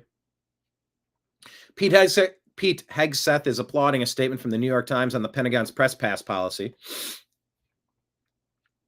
Richard Stevenson from the Washington bureau chief writes, journalists from the New York Times will not sign the Pentagon's revised press pass policy, which threatens to punish them for ordinary news gathering protected by the First Amendment. Since the policy was first announced, we have expressed concerns that it constrains how journalists can report on the U.S. military, which is funded by nearly $1 trillion in taxpayer dollars annually. The public has a right to know how the government and military are operating. The Times is dedicated to pursuing the public interest through deep, fair reporting and an unwavering pursuit of the facts. I think he's waving goodbye. Here's a horrible story. 2 women in South Carolina arrested after allegedly pouring gasoline on a dog and lighting it on fire. They were granted a $10,000 bond. That looks like a guy on the left. Why would you let these people out? The dog was not saved.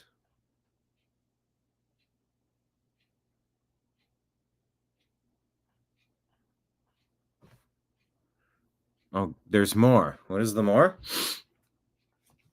Union County. Okay. One of the most disturbing animal cruelty cases they've ever seen. 26-year-old and 28-year-old taken into custody. Torture of animals. What got people furious, both women have a long history of drug and theft charges. One person alone arrested multiple times for meth, LSD, credit card fraud going back to 2019 and somehow still out free. Online chatter claims they set the animal on fire. However, I can't find information on that.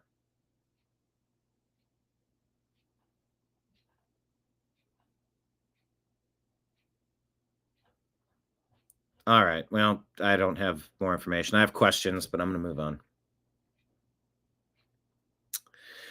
Chief Stephen Sund reminds us that he was denied security resources repeatedly before and during January 6th. Despite those denials and delays, he resecured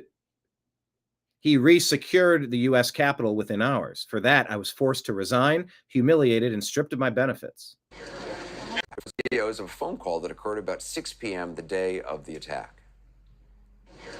And I'm at the Capitol building. I'm literally standing with the chief of police of the U.S. Capitol Police, Stephen Sund. Stephen Sund is on the phone with Vice President Mike Pence during the Fedsurrection. Inform me what you will hear through official channels. Paul Irving, your sergeant at arms, will inform you that their best information is that they believe that the House and the Senate will be able to reconvene in roughly an hour. They also confirmed to me they have thousands of law enforcement. They're confident that they can secure the cameras. Videos of a phone call. Yeah, we need to get to the bottom of Chief Stephen Sund and January 6th already. Dean Bongino reports wars are ending and peace plans are piling up. Criminals are being locked up by the thousands. Corrupt politicians and bureaucrats are feeling the weight of Lady Justice. Streets are getting cleaned up. Borders are secure. Proud to be a small part of Trump 47. God bless America and all those who defend her. There's an image circulating about Zoran Mamdani flipping off a Christopher Columbus statue in a resurfaced post where he advocates removing it as a symbol of colonialism. Italian-American heritage groups have condemned it as anti-Italian hate, tying into its DSA-backed push to decolonize New York City monuments. He reframes it as rejecting genocide glorification, but critics see it as dismissing immigrant contributions that Columbus Day honors.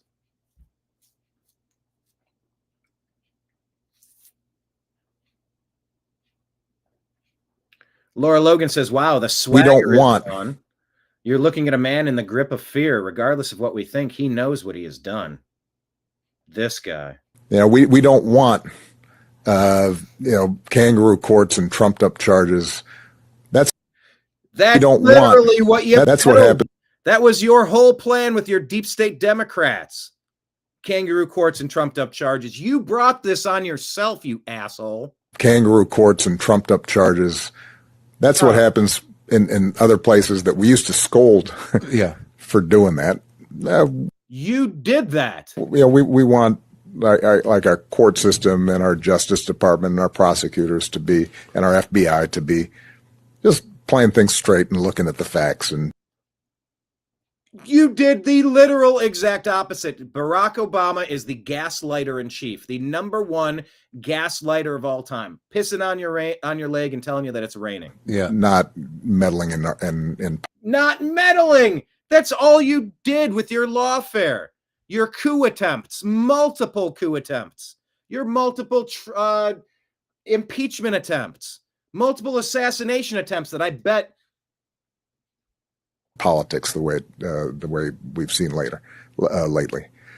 And I think if enough people start not just being in a fetal position, but also not worrying about it and detached from it, but being vigilant, but also saying, you know what, enough of this shit. We can stand up to this. We can call it like we see it. Yeah.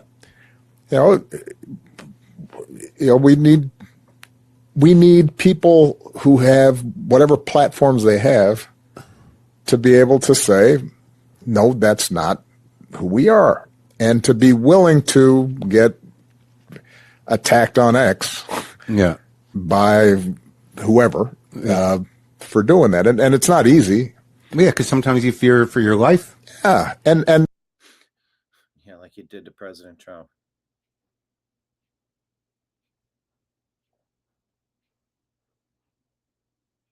Obama sentenced for 10 years of blatant sedition and wildly successful treason.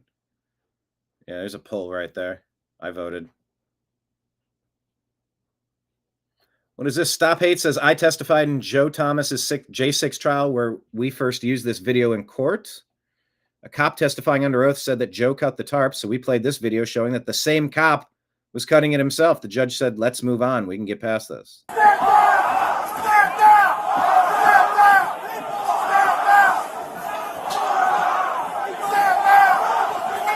You got a cop slicing through the top. For what reason is that happening? Shh, please get to the bottom of this. Andy No shows us this. On October 11th, Portland police arrested 2 conservatives near the ICE facility. Conservative activist was struck on the head with what he believed to be a rock near the ICE facility. He fell to the ground. The suspect fled and got away. While in the hospital, the assault victim, Brian Wesley Carroll, was criminally cited by police for 4th-degree assault. Although it's unclear for what incident.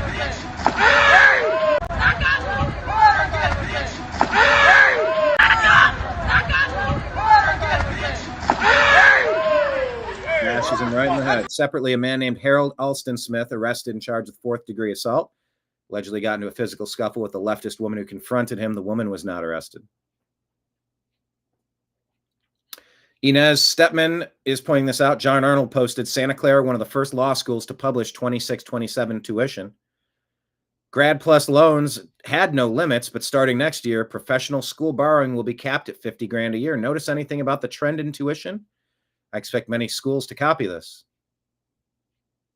Look at that. Tuition at the Santa Clara School of Law, going from 2015 all the way up to 2026, the last 10 years. Here's tuition. 43.5. 46, 49, 51.5, 54, 54, 55, 56.5, 58.5, 61, 63. Keeps going up and up and up. But when they cap the amount that you can borrow for tuition, oh, look at that, goes to $50,000. Inez says, wow, it's almost like making unlimited federal loans available for universities allowed them to continually raise prices with no responsibility. We said, yep, this madness needs to end. We have an internet. We should be able to attend the American school online for very modest and affordable rates, for a fraction of the bloated college university budgets. It's past the time that we disconnect from the indoctrination already. Secretary Sean Duffy asks, are Democrats holding our government hostage to do a No Kings protest this weekend? Who's funding that? And will Democrats participate? These are all questions the American people deserve to have answered. The No Kings protest, Maria, really frustrating. I mean, this is part of Antifa, paid protesters. It begs the question, who's funding it? But, yeah, Democrats want to wait for a big rally of a No Kings protest, when the bottom line is, who's running the show in the Senate? Chuck Schumer's not running the show. The No Kings protesters or organizers are running the show. Is AOC threatening a primary against Chuck Schumer? Is she running the show? But you need a strong leader in the Senate to take control and make decisions. And Chuck Schumer's blown in the breeze. He has no power, no authority, because he's given it up to his primary opponent, potentially in AOC, or to the No Kings protester organizers. And it's shameful. It is shameful. Donald Trump calls out Time magazine writing a relatively good story, but uses the worst picture of all time that disappeared his hair and then had something floating on his head that looked like a floating crown, but a extremely small, really weird one. I never like taking pictures from underneath angles, but this is a super bad picture and it deserves to be called out. What are they doing and why? Monica Crowley says this is a masterpiece, calling him out like that.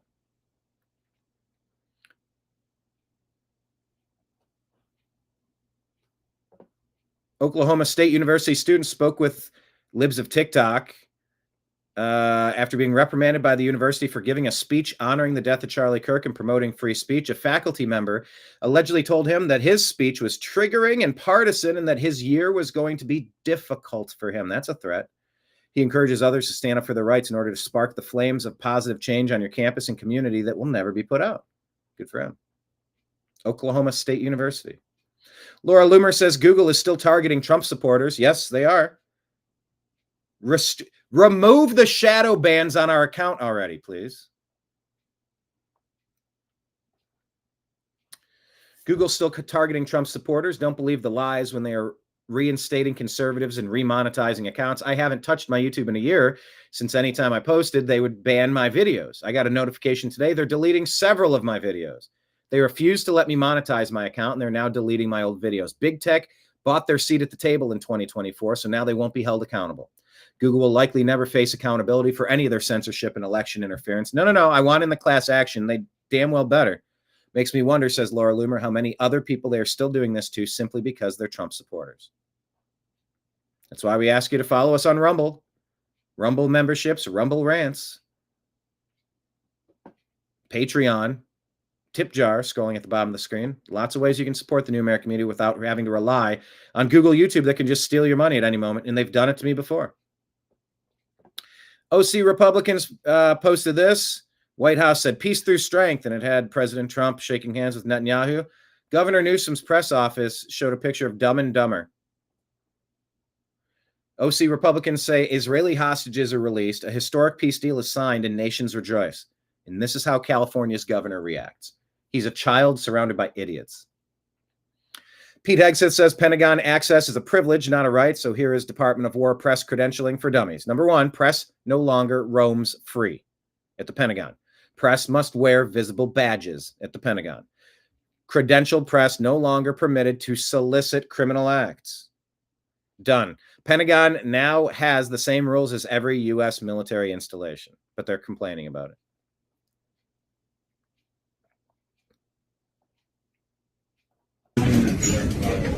Tara Bull put this out and says that this lady is afraid because her doctors are white men. The comment says, me realizing all my doctors walking around were young white men, and I was thinking that I was scared to be unconscious, naked in a room full of them.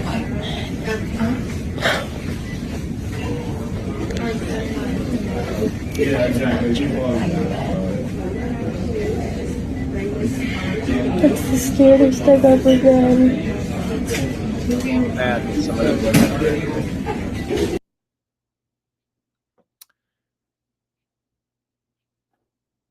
New York Times says the Times article. Which article are they referencing? I can't really find the original thing. But Bongino and others are saying the New York Times are lying about their story. Maybe it's the one about someone saying something to Bibi about being negative, or I don't know what story. I clicked 3 times. I couldn't find it. Eric Kaufman here says new trans identification is in a free fall among the young. 2% to no percent in 2019. Then it started getting averaged around 2%. This stuff was peaking at around 9% in 2023 before we got rid of, well, I mean, at peak Biden stupidity. And then right here, everything's dropping back down again.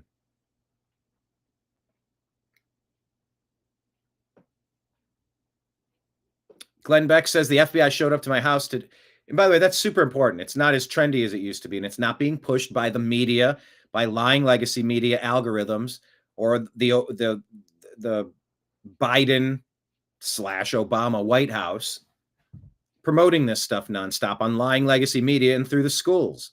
If you stop pushing this stuff on people stop getting confused.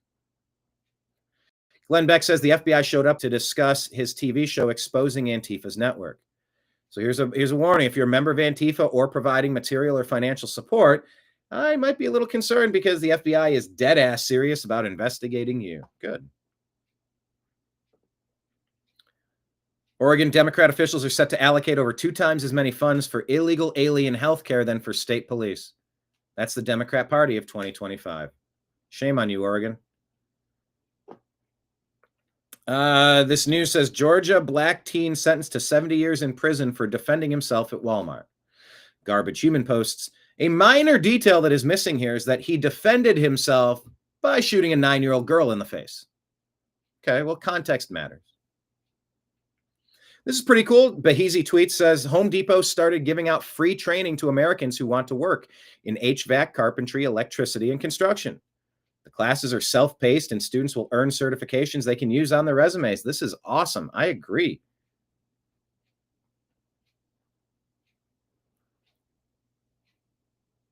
Starbase paintings. A lot of Tesla Starbase stuff happening. Robbie Starbucks reports Cracker Barrel has dropped a lot.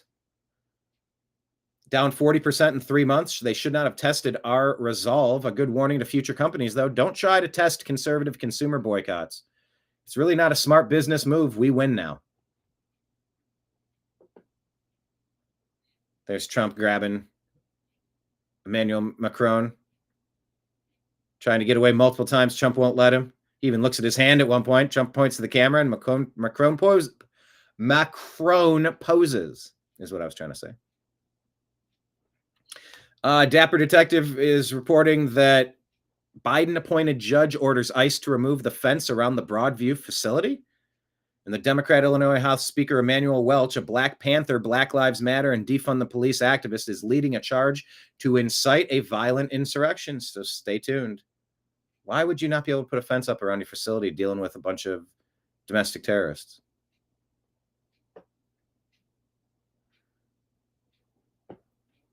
Maria Cardona, who is this? From CNN, says a very important point I made on CNN this morning. ICE is engaging in egregious criminal behavior, violating people's civil rights, kidnapping and snatching innocent men, women, and children off the streets, even detaining American citizens while doing it, not identifying themselves, hiding their faces, not telling people why they're being taken. This is not normal, not American. This is not acceptable. And videotaping these agents, asking questions, even hollering that they should not be doing this, does not in any way constitute a violent attack against these agents. Part of the Constitution to peacefully protest violent behavior against innocent people and American citizens. So keep those videos coming, amigos. Homeland Security. Yes, this is the actual DHS Homeland Security account. Says what you've just said is one of the most insanely idiotic things Americans have ever heard. At no point in your rambling, incoherent statement were you even close to anything that could be considered a rational thought. Everyone is now dumber for having listened to it. Far from engaging in criminal behavior, federal law enforcement actions have significantly reduced crime in the cities we've been deployed to. Locking up criminals works. Imagine that. They actually quoted the Billy Madison from Homeland Security. It's so great. They're pointing out here, Wall Street Apes, it looks like liberal influencers are now being paid to support Sharia law. White liberals are making videos saying Sharia law is feeding the poor and smiling at someone. And women's rights or something. Christian influencer responds to her paid post and destroys every lie. So there you go. Watch that one. CNN anchor Christiane Amanpour apologizes after sparking outrage after she said the Israeli hostages were probably being treated better than the average Gazan. She says it was insensitive and wrong. We told you that NBC Saturday Night Live gnome sketch was turned into a hiring ad. The left can't do this anymore. They are lost because DHS is hiring. Jeffrey Goldberg, this big liar for The Atlantic, said The Atlantic's journalists will not sign the Pentagon's press policy. We fundamentally oppose restrictions that the Trump admin is imposing on journalists who are reporting on matters of defense and national security. The requirements violate our First Amendment rights and the rights of Americans who seek to know how taxpayer-funded military resources and personnel are being deployed. We'll continue to cover matters of defense, war, and national security independently and fairly. Pete Hegseth waves goodbye. Yeah, Jeffrey Goldberg. Enoch Burke says this guy barred this teacher, Enoch Burke, from attending his school this morning after he refused to call a singular child by a multiple person fake pronoun of they. An excellent, highly educated Irish teacher commended by students and parents blocked from his place of work because he will not deny his Christian belief. Andrew Wilson directed in 1724 that Wilson's Hospital School be founded with a Christian ethos as a place where young men would be brought up to live a righteous life. Today, a teacher is barred from entering simply because he will not trample on the Christian ethos of the school and endorse transgenderism. Wall Street Mav tells us that California produces crazy politicians. Here's Katie Porter, who's running for governor. And so people were like, we got to think every decision has to be made in tension with Trump. Soon, Trump will lose or go to prison or, I don't know, have a heart attack. I'm not sure. We call it the hamburger. I don't know what his demise is going to be, but Yeah. he'll have his demise. And the question will still be there. Who are we as Democrats? Mm-hmm. That is great. Go to Home Depot now. But also Lowe's was fantastic. Lowe's filled up my whole SUV full of donations to take to the victims of Hurricane Helene. They were excellent. Good on both of them. David is telling us that Trump is with the Argentinian president at the moment. All right, cool. C3 says we really need to look into who's running the police departments in crime-riddled cities. Lady. Are these people that have served? Like, why are we outsourcing the violent, aggressive, masculine, necessary energy to take down lethal threats? Why is this a job that's going to the ladies in so many of these Democrat cities? Virtue signaling?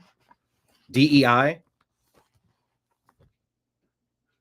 You don't hear people complaining that there aren't 50% of the men teaching kindergarten classes. There are different roles for different people. Why are so many Democrat cities being ruled by people who are not enforcing the law or keeping the community safe? Fire them. Whether it's a woman or a man, just the key phrase would be that a Democrat's running it into the ground. That's what I'd be most worried about, I think. But ask yourself, why are so many women running these? Cincinnati, I got stories on them. It's a mess. No Kings organizer called protests the most American thing since apple pie. The branding here is really something. Anybody who's been to a protest this year that's been organized by Indivisible or No Kings has seen moms and grandmas and kids and dogs and funny chants. All right.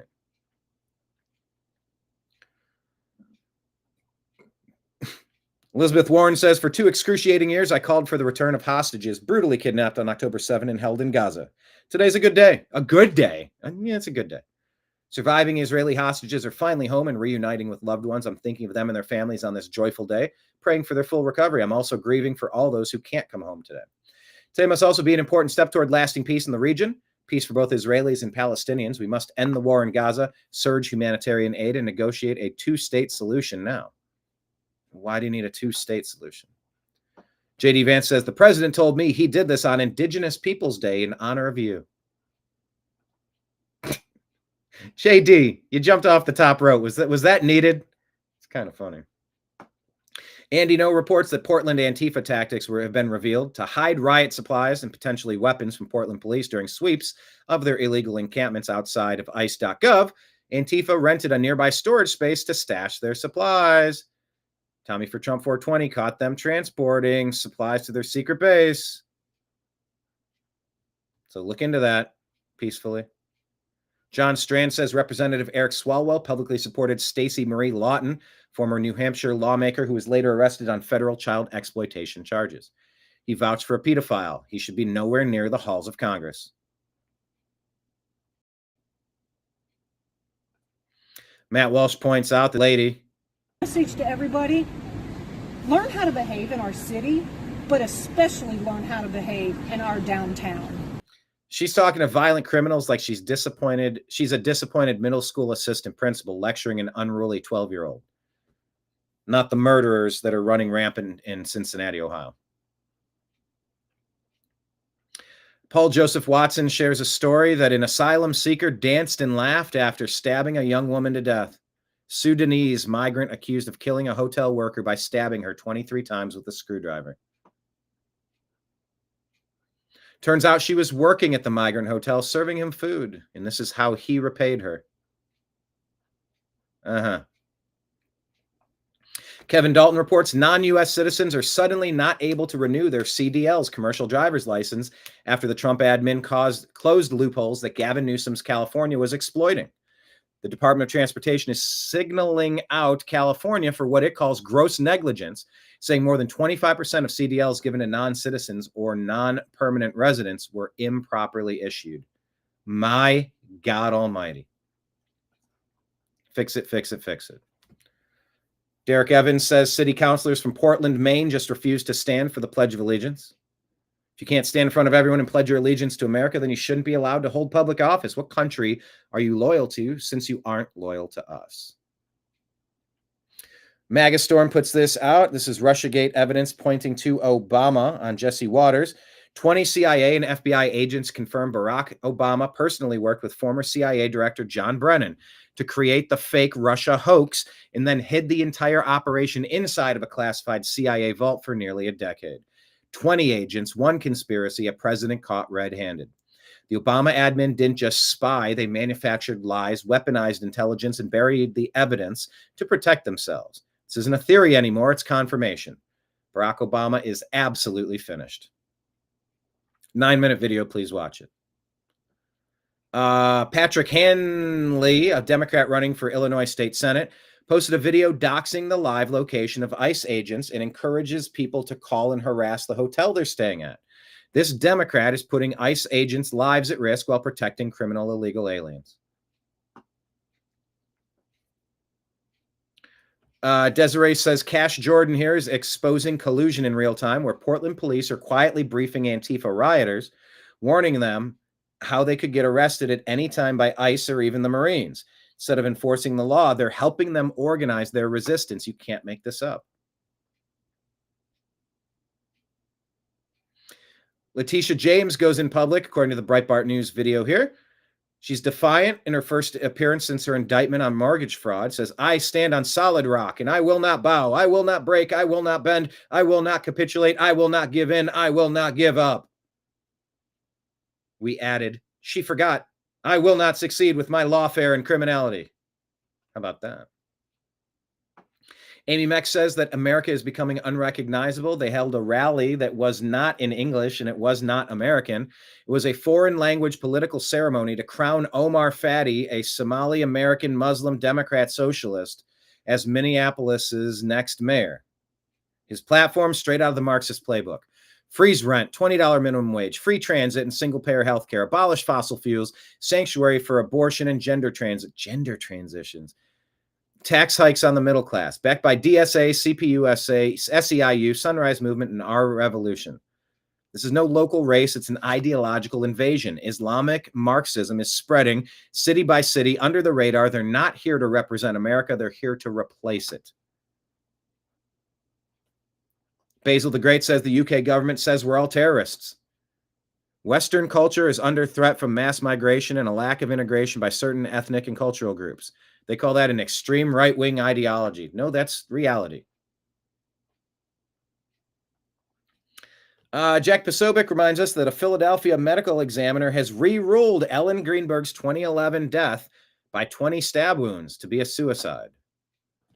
Jack posted a ton of red flags, and we said, no, that is not how this works. That doesn't make any sense. This guy goes into church. You can't wear a Jesus Love You shirt to church without getting kicked out by this pastor who says they don't believe in sin. They're not going to discuss sin. Okay. Where's that church? That doesn't make sense either. AP refuses to sign on to Secretary of War Pete Hegseth's new Pentagon press policy preventing them from freely roaming the halls and jeopardizing sensitive information. They joined the New York Times. Kick them out. Access to the Pentagon without basic security measures is not a right. And we said the whole USA needs an enema. We support Hegseth here, Secretary Hegseth. The deep state Democrat lying legacy media has caused enough damage already. President Trump at the event yesterday proclaiming peace asks, where's the UK? United Kingdom. Where's United Kingdom? Where's our friend? Where? Come here. Is everything going good? Very good. That's very nice of you here. These people all came in like 20-minute notice, and I think it's fantastic. And we have so many others, and it's just... So he's thanking him for showing up on 20 minutes notice, but he called him to the stage, sort of making him think that he was going to speak. And he just said, it's nice that you're here. Then he sent him back, offending Starmer. I mean, but he said it's nice that you showed up on 20 minutes notice. He was saying thank you.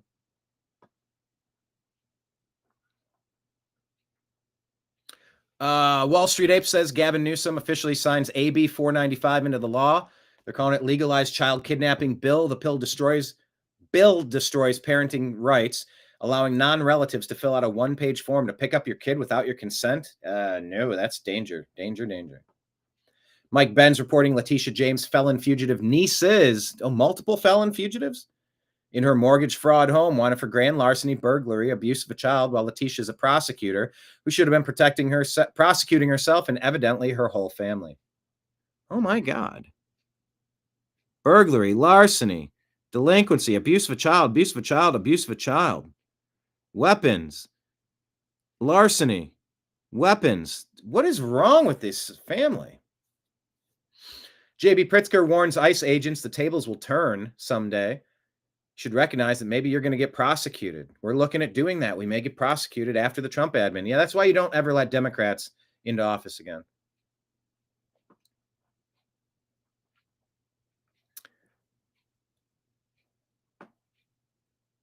Mark Levin says, I think this is bigger than most people realize. We now have a complete paradigm shift in the Middle East.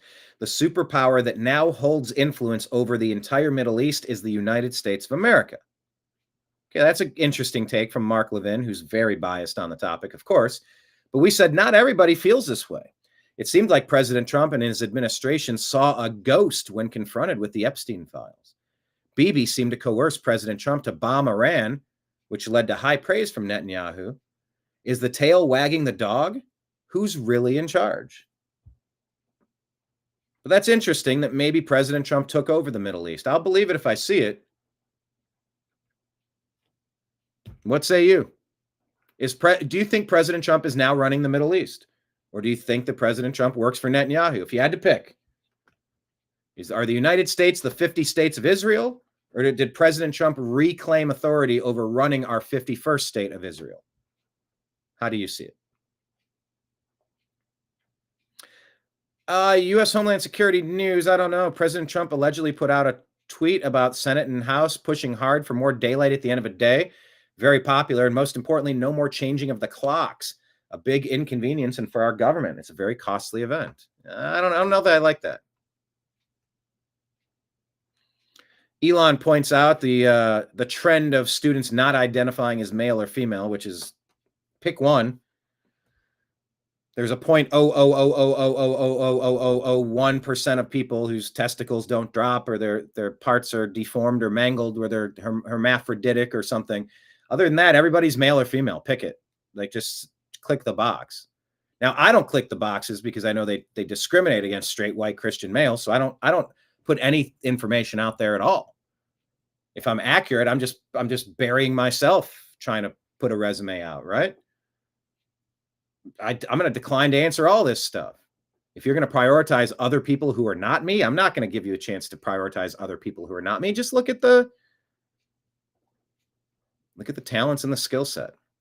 But Elon says the awful illusion has finally been shattered with increasing repercussions for the modern day Mengelas who mutilated children. The obvious truth is that you can change your appearance and dress with varying degrees of success, and I don't oppose consenting, peaceful adults who want to do so, but you can never truly turn a man into a woman or a woman into a man. That is biologically impossible. Great credit to J.K. Rowling for her stalwart fight against this incredibly destructive mind virus. We said the deep state Democrats and lying legacy media were able to convince, they were really able to convince only, the deep state Democrats and lying legacy media were really able to convince 1 in 10 people that they weren't who they are? It's terrifying that even 10% of people could get wrapped up into such a thing. We must reform our schools and media. Tony Lane says Obama's presidential library project is facing massive backlash over design flaws and skyrocketing costs. Still won't open till 25. Funny how every legacy project from Democrats somehow turn into taxpayer money pit. Happy birthday, Charlie Kirk, on what would have been Charlie's 32nd. President Trump is planning on posthumously awarding him the Presidential Medal of Freedom. Rest in peace. You didn't deserve to be erased. He'd be turning 32 today.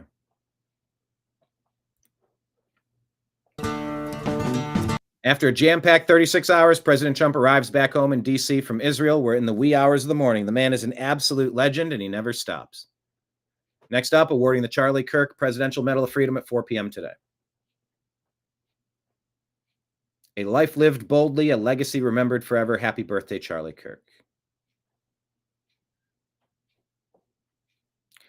Trump's current and former U.S. ambassadors to Israel, Mike Huckabee and David Friedman, performed a rendition of Sweet Home Alabama in Israel titled Sweet Home Yerushalayim.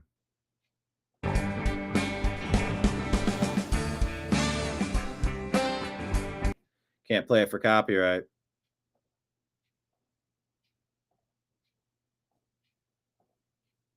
But, you know. Jacob says this megachurch Zionism is really weird and gross, but I acknowledge Huckabee's Rickenbacker bass. I said, 'tis a cool Rickenbacker bass for sure. Mike's been a musician for a long time now. And if you scroll back, it was the first video we did. We started the New American Media and we're like, let's put that video there. Like, where are we're going to make content like this, but we need a place to put it. I don't want to put it on my personal page. So that was like the first video we made at a NAM convention interviewing Mike Huckabee. It doesn't get more boomer than this. Maurice didn't like the song being changed. He said what they did to that song is equivalent to what they did to Gaza. Well, Gaza did it to themselves for attacking their neighbors. I really don't like that reframe, but, you know, interesting thought. Gaina Fauci says this is Jay Jones's good friend Abigail Spanberger, who's running for governor of Virginia. These insane people should never hold positions of power. They are absolutely nuts. Wearing a bag over her face. Johnny St. Pete says Spanberger dropping like a rock in polls, as is Jay Jones. She's going to be governor. Her and Mike Sherrill, says Pelosi. It's over. See, I told you, Obama was never that smart, just a legend in his mind as a leader of the DNC. It's why they'll never win the Oval Office again, and they have to rebrand it all in a decade. She was not allowed to say anything. She took her cues from Pelosi, from Obama, and repeated the same language. Another installed machine Obama puppet like Mike Sherrill, and told us, do what you're told. Yeah. Anthony Blinken says the guns are largely silent in Gaza. If all goes as planned, remaining hostages return home. Palestinians will get the relief they desperately need. Can't erase the pain of the past years. Trump, Witkoff, Kushner deserve our collective thanks for producing this ceasefire. Anthony Blinken.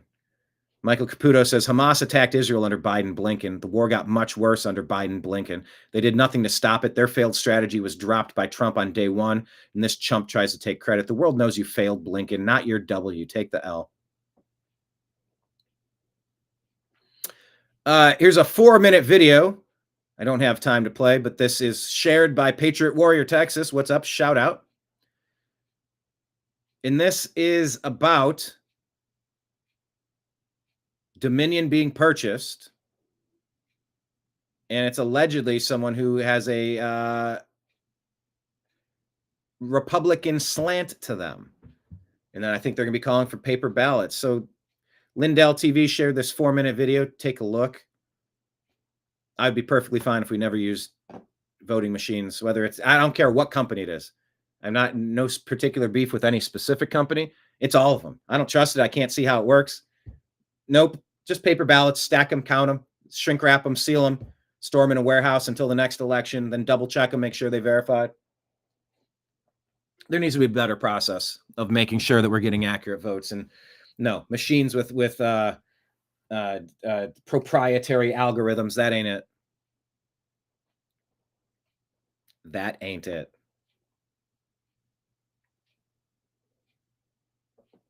Benny Johnson reports that in 2024, during a Supreme Court debate, George Stephanopoulos did the same thing to J.D. Vance, cutting off his mic and muting him. There seems to be a pattern when George is left speechless and losing a debate on live TV. Andrew Warren Stanton, the deranged leftist who calls for violence against ICE, fantasized about looting the bodies of dead ICE agents and wants cops dead. He's been arrested. Oh, well, there you go. It doesn't tell you why, though. Okay, well, he's been arrested. Keep that story in your mind.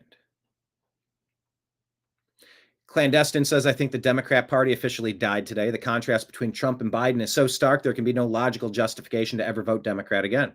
Trump just solidified himself as the greatest leader in world history. The veil has been lifted. Some National Guard troops in Texas have been replaced in Illinois after failing to meet health standards. Jack Posobiec says, Happy Columbus Day. Oh, look, here comes the far right. Engaging in human sacrifice here. Darth Powell says, this is like an ad on why to stop immigration. Dustin Grage shares this. New Ilhan Omar has officially endorsed Omar Fadi, the Democrat Socialist of America back candidate for mayor of Minneapolis. The election is just 22 days away. Do not. Come on, Minneapolis. Doge Designer says X deleted 1.7 million bot accounts this week. James Wood says, whatever will the crooked Democrats do now? C3 says, connecting some dots, ex-Biden U.S. Attorney Matt Graves helped run the J6 prosecutions. His wife, Fatima Graves, sits on the Indivisible board. Indivisible runs the hands-off and no kings rallies. Always the same criminals, their operations never stop. I want to play you the longer clip of this. God, I got so much news to show you.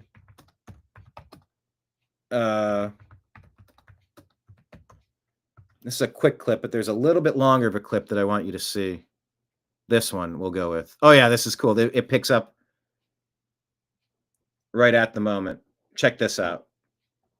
William H. Macy with Bill Maher. What I see is, what did he sign there? It's a signature on the wall. It's framed. William H. Macy points out what it is. I see Donald Trump's signature there. What is that? When I went to the White House, these are all the horrible things he's called me over the years. Did you give him that and he signed it for you? Correct. Oh, that's fucking brilliant. I know. It's my prized possession. What a signature. That's one of the best signatures of stupid, angry, anybody. dopey, dummy, trouble. What's that one? Terrible student, not considered smart, no mojo. Terrible nervous. student? How did he know He that? doesn't know any of this. This is what's so amazing. That he, off the top of his head, could come up with 56 different. I'm Low-life's impressed. dummy. So-called comedian, not a smart guy. Better than Sominex, fired like a dog. Dumbass, not an intellectual. Better than terrible Sominex. show. Moron, stupid guy, bad ratings. Okay, now you're just gloating. Now you're just... That's hip. It's hip, and it's also just, like, says something about the human mind, or some human minds. Like, I couldn't come up with this many names. Oh, yes, if you you gave me a day, I mean, if I had a day, yeah. If I had a day. And a thesaurus. And a thesaurus. Exactly. Just the beginning of this, just the very beginning. But I see is, what did he sign there? This is when I went to the White House. These are all the horrible things he's called me over the years. Did you give him that and he signed it for you? Correct. Oh, that's fucking brilliant. I know. It's my prized possession. It's my prized possession. He goes on to say this. I always say this. You cannot ever deny success. You just have to give your respect, even if it's not your thing. Don't have the humility to give it up for enormous success on any level. I agree. Trump, not my choice. Didn't vote for him, but somehow, a lot of people did. And he's. I can't deny the success. I can't either. Yeah. And he's the president. And he's the president. I always say. It continues, though. He goes, and he's the president. And he goes, and I don't want to get into all that. And then William H. Macy says something like,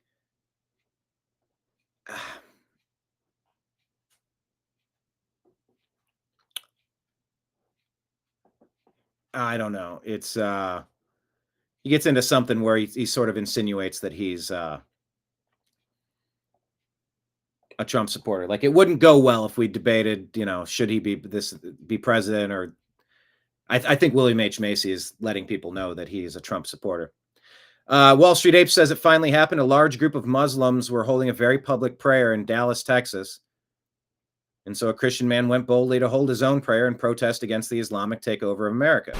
Our Father who art in heaven, hallowed be thy name. Thy kingdom come, thy will be done on earth as it is in heaven.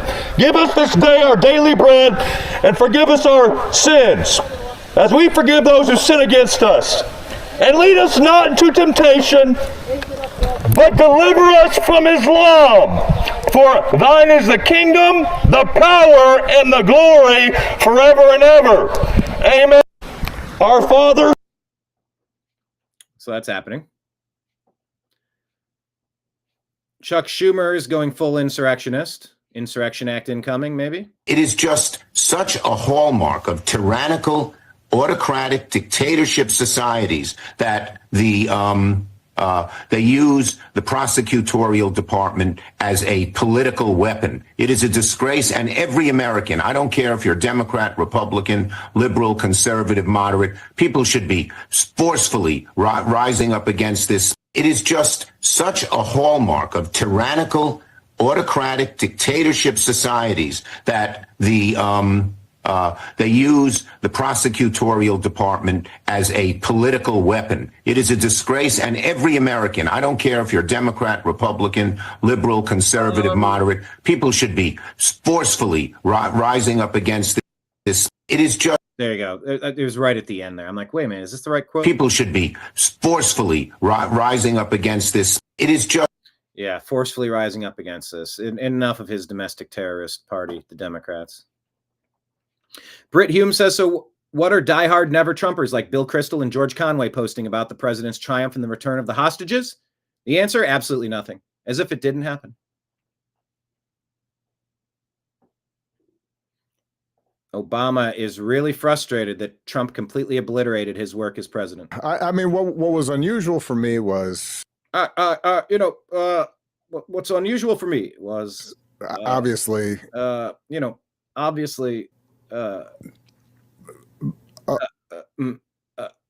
lot of this isn't so easy when you don't have the teleprompter. I got really good at just reading the script, but not a lot of original thoughts bouncing around my skull. What I represented. Yeah. We know what you represented. A lot of what Michelle and I had tried to project. Michelle and I, we projected a lot of stuff, maybe a little too much. And unfortunately, Joan Rivers had an accident, and so did our chef, because we can't project too much. The values, what look, we have values, and they might be a little, are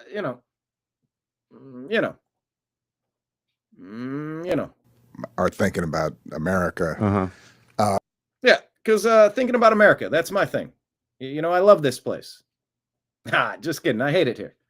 We got to bring it down a few pegs. Had it too good for too long. You didn't build that.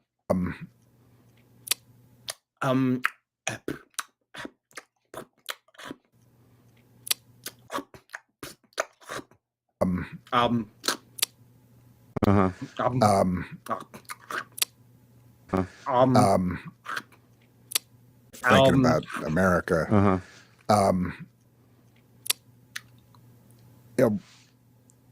My successor seemed to represent the opposite. Right.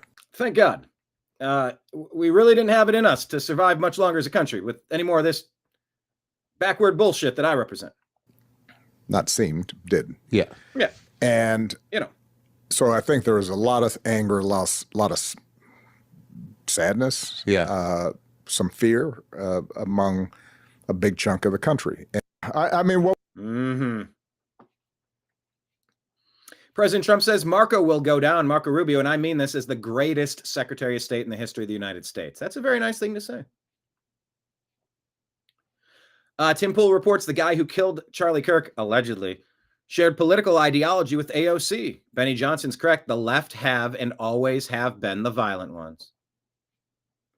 Yep, Sparrenberger's lead is shrinking. She's beatable. The Commonwealth can vote to save itself. Hope President Trump stumps for Winsome Sears. Sparrenberger is a total disaster, a leftist on issues from trans and girls sports to immigration, packaged as a moderate soccer mom. Go! Please do. This is the Scott Adams thing. Here you go. This is... The rest of you. I'm going to end the show on this Scott Adams thing. Let me just see how much. God, I had so much show. I could have done 5 hours today. K. Pasa says, mentioned on CNN 0 times, the senseless stabbing death, this racist killing of Irina Zarutska. Say her name. Irina. Irina. Irina. Zarutska. So it can flow off of our tongues in conversation so that we can type it with ease. Say her name, Irina Zarutska. When Daniel Penny had to subdue a homicidal madman on the subway, it was a top story on CNN for months, but they hardly even mentioned Irina Zarutska.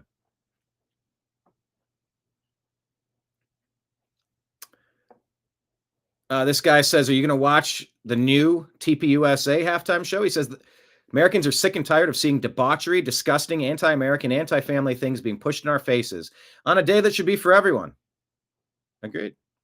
Real Robert says the damning email obtained by King Solomon through the Freedom of Information Act confirms CIA conspired and succeeded in the overthrow of the United States government on November 3rd, 2020. In a stunning exchange, CIA Director Mike Morrell turns to fellow Director John Brennan and asks if he would join in toppling the United States government during the November 3, 2020 election.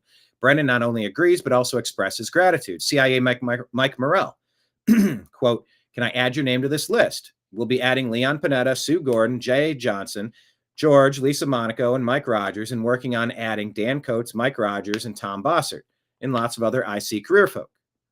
Trying to give the incapacitated vegetable, particularly during the debate on Thursday, a talking point to push back on Trump on this issue.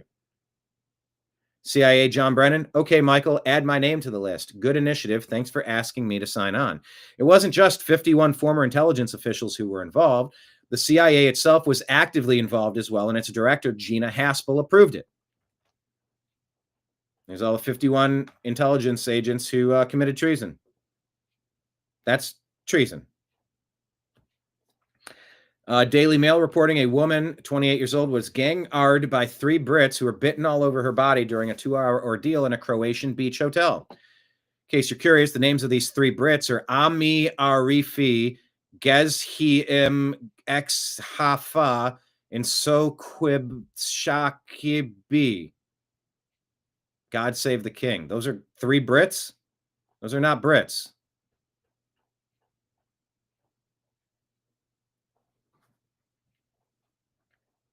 Mamdami's wife praising Hamas propagandists. Dan is a Muslim for 20 years, and on a deeper level, everything that he's doing is essentially electing Hamas's leaders to their position. TikToker calls for citizens to pew at ICE agents while they work. Wow. Dr. Malouf points out no female hostage was left alive, although a lot of them were released earlier. So that's important context. Radio Genoa says there are 50 million Muslims in Europe, 40 million of whom receive social benefits. Gad Sad says that's suicidal empathy. Wall Street Ape says Seattle Mayor Bruce Harrell blocks the permit of a Christian gathering at Pike Place, but they have at least 20 LGBT events taking place there.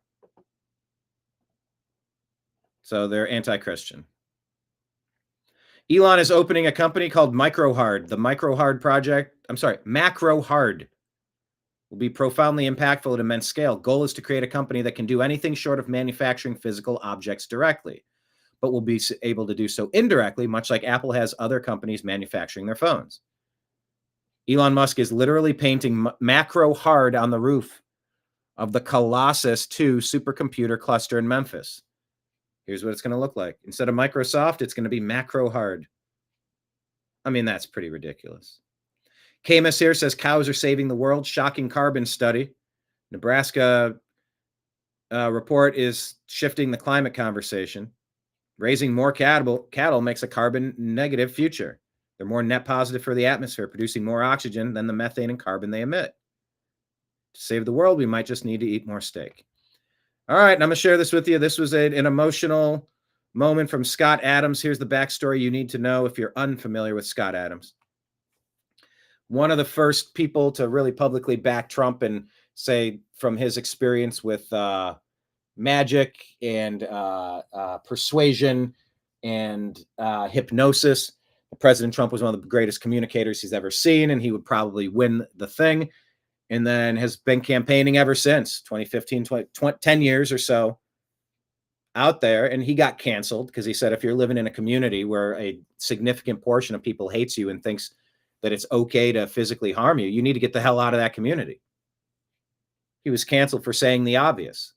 And unfortunately in America, Americans have been brainwashed by their teachers, by the lying legacy media, by social media algorithms to hate white people, to hate Republicans, to hate MAGA supporters, to hate Trump supporters, to hate white people, to hate Christians, to hate males, to hate conservatives, whatever you want to say, to hate straight people.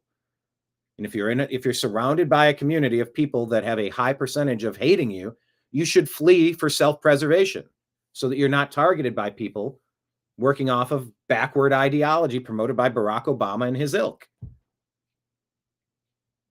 Also, Scott Adams has been diagnosed with something that is a terminal form of cancer. And he's trying to find some solutions to get through, but we'll see how it plays out. Don't know. We'll see. And so yesterday, Scott Adams, during his show, what is the name of it? It's Coffee with Scott Adams. It's a show I regularly watch. I'm usually smarter for having watched it or listened to it. And he's pretty emotional about everything he went through. And on a day where he sees President Trump complete the undoable, really, to get peace in the Middle East, well, it's all kind of worth it. So check this out. This is our moment of Zen for the day. I found this very emotional, very moving. Here's what I feel, and I hope that the rest of you feel it too. As I posted on X, cryptically, but I only wanted the people who understood to understand it. I don't want everybody to understand it. And my post on X was just this. This is why. That's it. This is why. What I mean, of course, for the few of you who don't know exactly what that means, is that in 2016, when I decided I didn't know I was doing it at the time, but quickly I figured it out. When I decided I would throw away my entire social life to back Trump, and when I eventually threw away my entire career, which even before I was canceled, my licensing business and book sales went to almost nothing because I was supporting Trump. I sacrificed everything I sacrificed my social life. I sacrificed my career. I sacrificed my reputation. I may have sacrificed my health. And I did that because I believed it was worth it. Today's the day.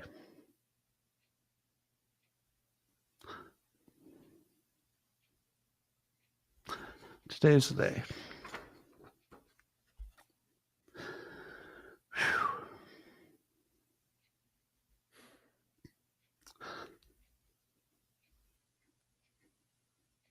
I'm really happy I lived long enough to see it.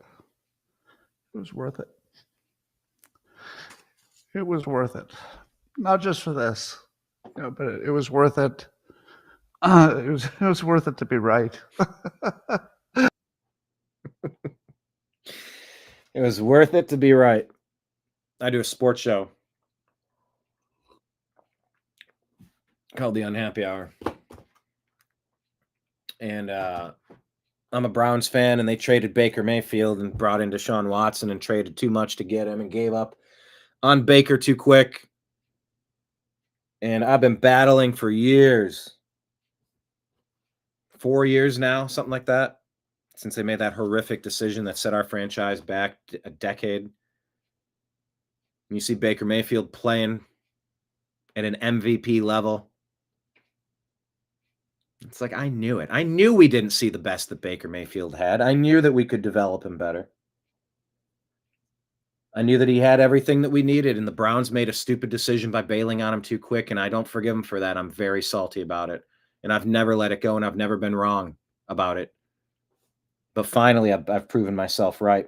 To some people, it's still not going to be enough until he wins an MVP and a Super Bowl championship, but I've vindicated myself completely. He's capable of playing at a 5-1 level, one of the best teams in football, MVP caliber, coming from behind to win 4 of the 5 wins that he has. It's just, but it was worth it to be right.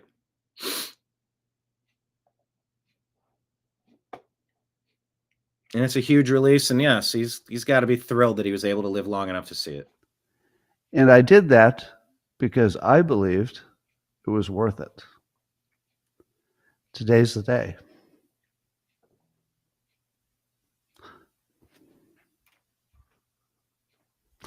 Today's the day.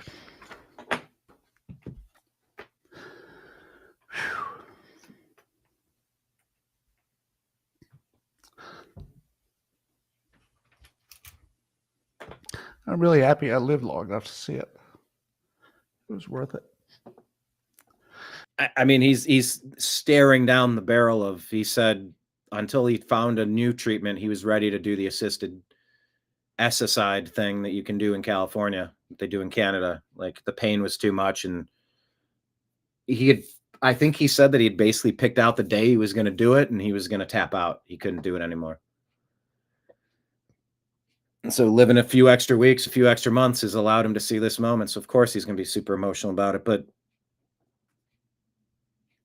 the money this cost me, the friends this cost me, the career that this cost me, the jobs that this has cost me, all of us.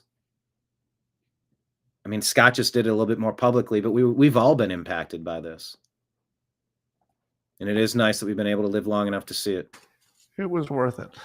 Not just for this, but it was worth it. It was worth it to be right. It's worth it to be right. As you know, Trump doesn't become president without 100 things going the right way. I like to think I might have been one of the 100 things that went the right way so that he could get elected. Pretty influential. Get something done. Save the country, maybe save the world. But it wasn't free. It wasn't cheap. It wasn't easy. But every one of you who's watching right now probably shared a little bit in that pain. Mm-hmm. Probably every one of you said, you know what? You're not going to tell me who to vote for. You know what? You're not going to manipulate me. You know what? I'm going to do what I think is right, and I'm going to follow this all the way. You all did that. all the MAGA supporters, you all took a personal and professional risk for the benefit of the country, and you knew that it was going to cost you dearly. You lost family members, lost your daughter, somebody says. Yeah. I mean, I had to put my life on hold and pretty much burn through my entire reserve fund. I believe in what I'm doing. I believe I'm good at it. I'm awaiting the rest of the grand plan where it's fully funded and I can actually make it each month from the revenue from doing what I do. But I jumped. I saw that I had to do this. I had to give everything that I had for the past several years. I watched my brother, one of the only young, healthy people that I'm aware of, die of COVID, double pneumonia. And, it's like, if my time is short, what matters? Well, this shit matters.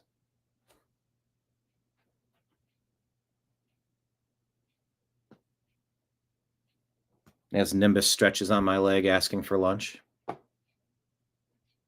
But I'm sure a lot of you have felt that you had to sacrifice.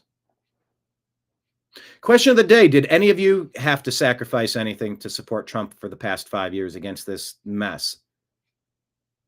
Have you lost anyone close to you, friends or family? Curious if you feel like you had to give anything up, if you had to sacrifice, if you lost anything. A lot of you lost family members. You lost friends. You lost jobs. It cost you money. And you were right. In the end, you were right. You bet the right way. So, even though you could say, Scott, this is more about Israel than it is about the United States. And it is.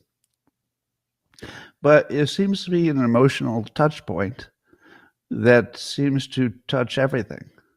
It seems to touch the world, including the United States, most heavily. And what it does is it just puts Trump in a whole different category where now he can do even more things that were impossible. Because people are going to look at him and say, okay, you did the impossible one time after another. What else can you do? And we're probably going to find out. Maybe it means we get better trade deals with China. Maybe you can wrap something up with Russia. And remember, the Kai with his granddaughter was interviewing him while they're playing golf or just talking to him. Says, well, what goals do you have left to attain? Haven't you done it? He goes, well, there's a goal to become president, but now it's my goal to become a great president. There's always something you're looking after. Everybody has a boss and everybody has goals. It's going to be a tough one.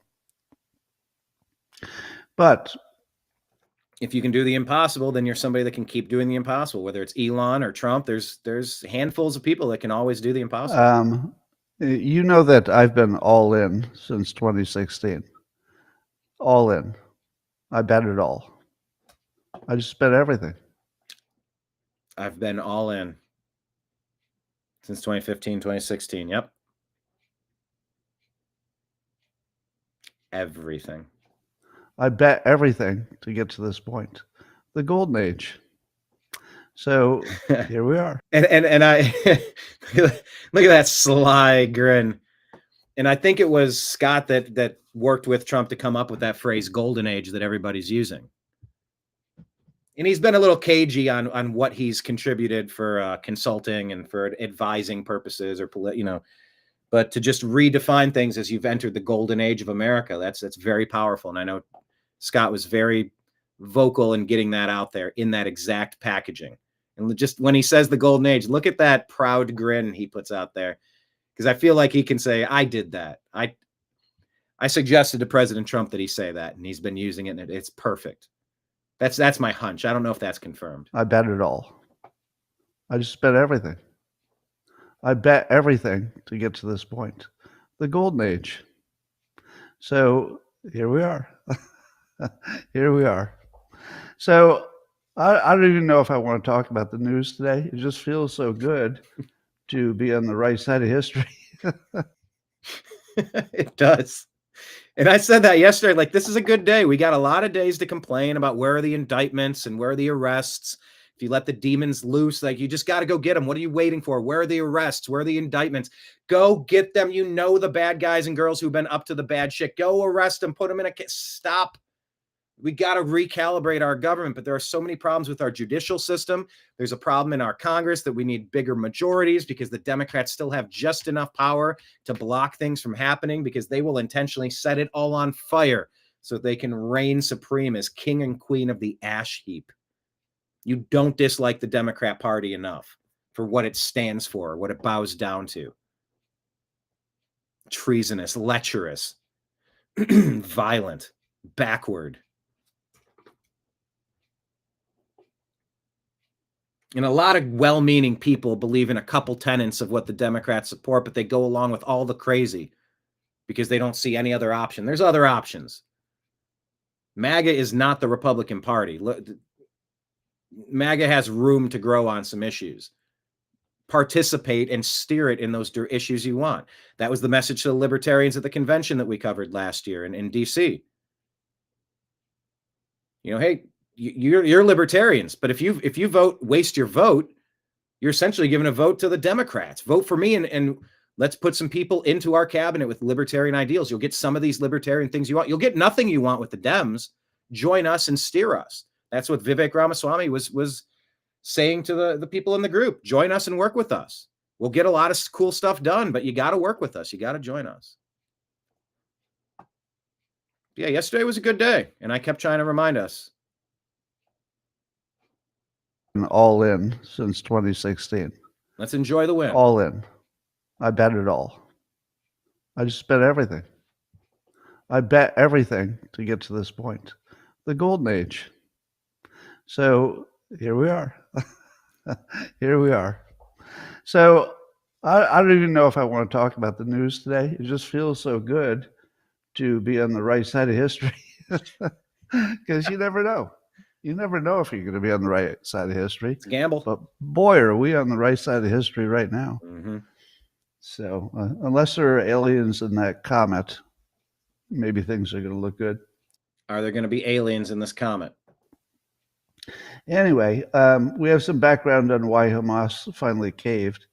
I guess Egypt and Qatar were going hard at him, saying it was the last chance.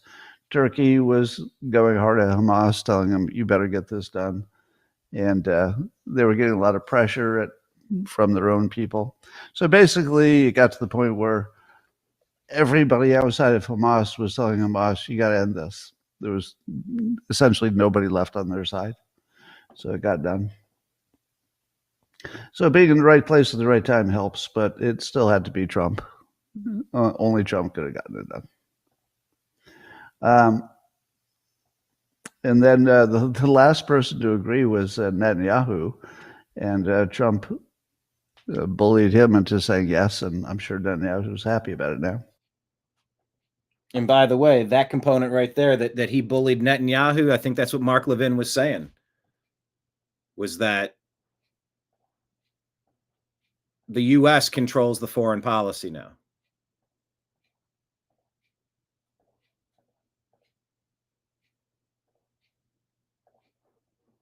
So maybe there is some truth to that. Maybe Trump did take back the power over there. I don't know. We're going to have to wait and see. There are question marks around that. Is Israel holding President Trump by the nuts and he's got blackmail on him from Epstein Island, or he's just, yeah, I know, Nimbus. We're wrapping it up here. Nimbus is pawing at me like, Dad, I'm literally starving over here. Paws at me again. We'll see. The jury's still out. Mark Levin's saying it, and Scott Adams is saying, you know, we Trump bullied Netanyahu to stop it. Like it took a lot of. It was only Trump that could have made this happen. So, anyway, I know that was powerful. Bless Scott Adams. And as we wrap the show up right now, I'm just going to play that a very emotional part one more time, because we don't know how many days we have left with Scott Adams, how many weeks, how many months, how many years. I suspect it's not me suspecting. It's just he's told us that he passed an expiration date already. He was going to go in and on his terms say goodbye to this universe. So I'm just going to play that last emotional part one more time and wrap the show. Okay. I sacrificed my social life. I sacrificed my career. I sacrificed my reputation. I may have sacrificed my health. And I did that because I believed it was worth it. Today's the day.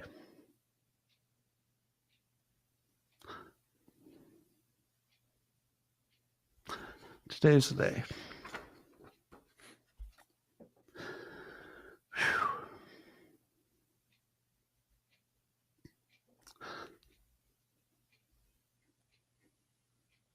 I'm really happy I lived long enough to see it. It was worth it. It was worth it. Not just for this, but it was worth it. It was worth it to be right. It's worth it to be right. Yeah. It's worth it to be right. That's all I'm trying to do here. I'm trying to separate fake news from fact, trying to be right. Check out Scott Adams' show for as long as he's on while you can. It's one of the best shows out there. I've been watching pseudo-religiously for a long time now.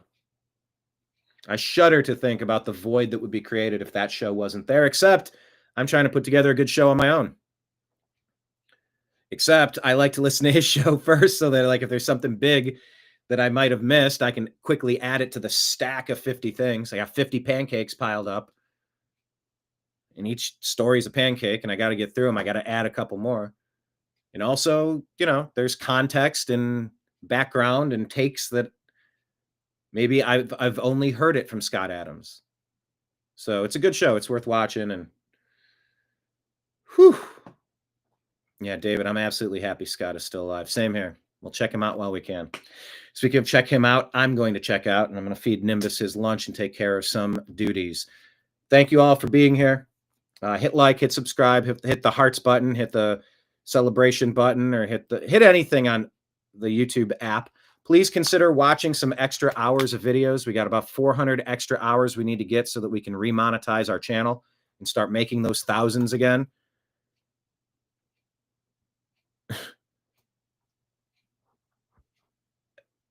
At one point I thought I had a business model lined up where I could earn revenue and make my living doing this. And YouTube, Google stole it. The Democrats stole it. The deep state stole it. 14 and a half years of this shit. I haven't given up yet. But we need to grow. We need to monetize. We have to sell as much merch as possible, collect as much in tips as possible, get our advertising revenue restored.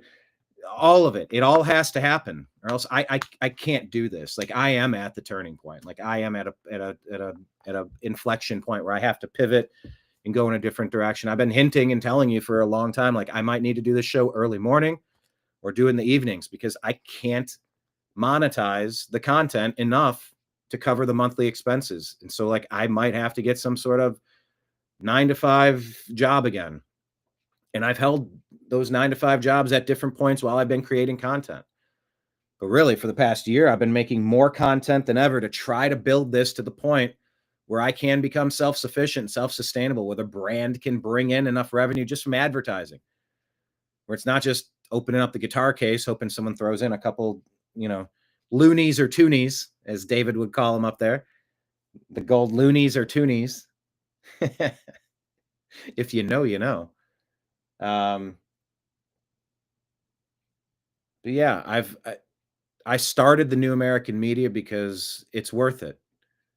I started the New American Media because the people I thought were telling me what was going on, I realized they were lying to me, and that we had no future if we allowed it to continue.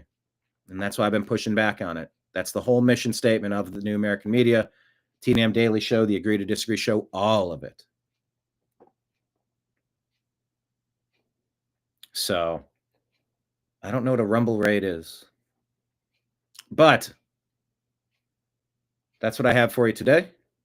I'll be back tomorrow at noon. Check in. I'll be here at 6 o'clock doing strictly football. I have the design back up on here. Oh, no, wait. Hold on. That was not the right one. I'll show you this one. Yes, Strictly Football at 6 o'clock today.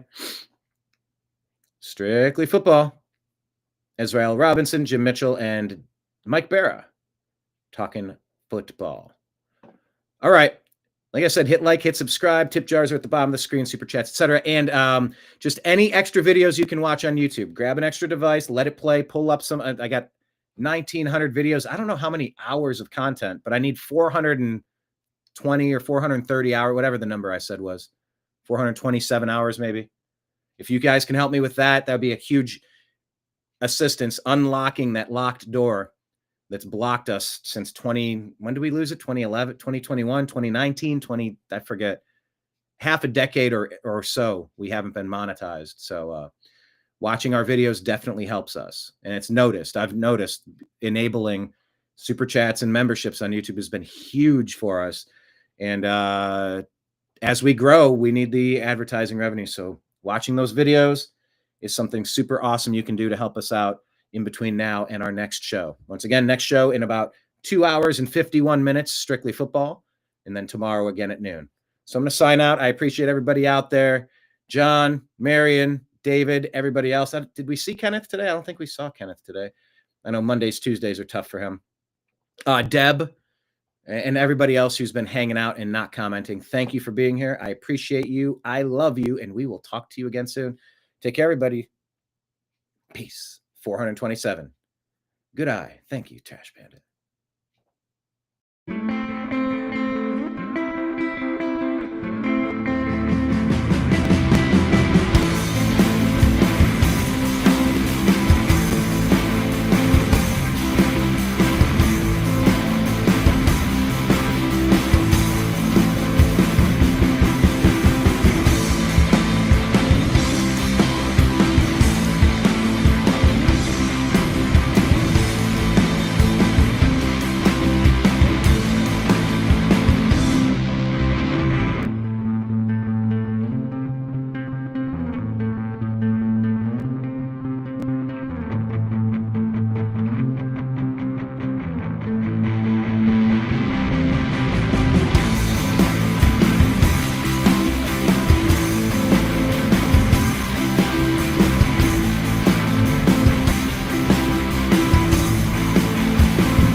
Your guide to the truth.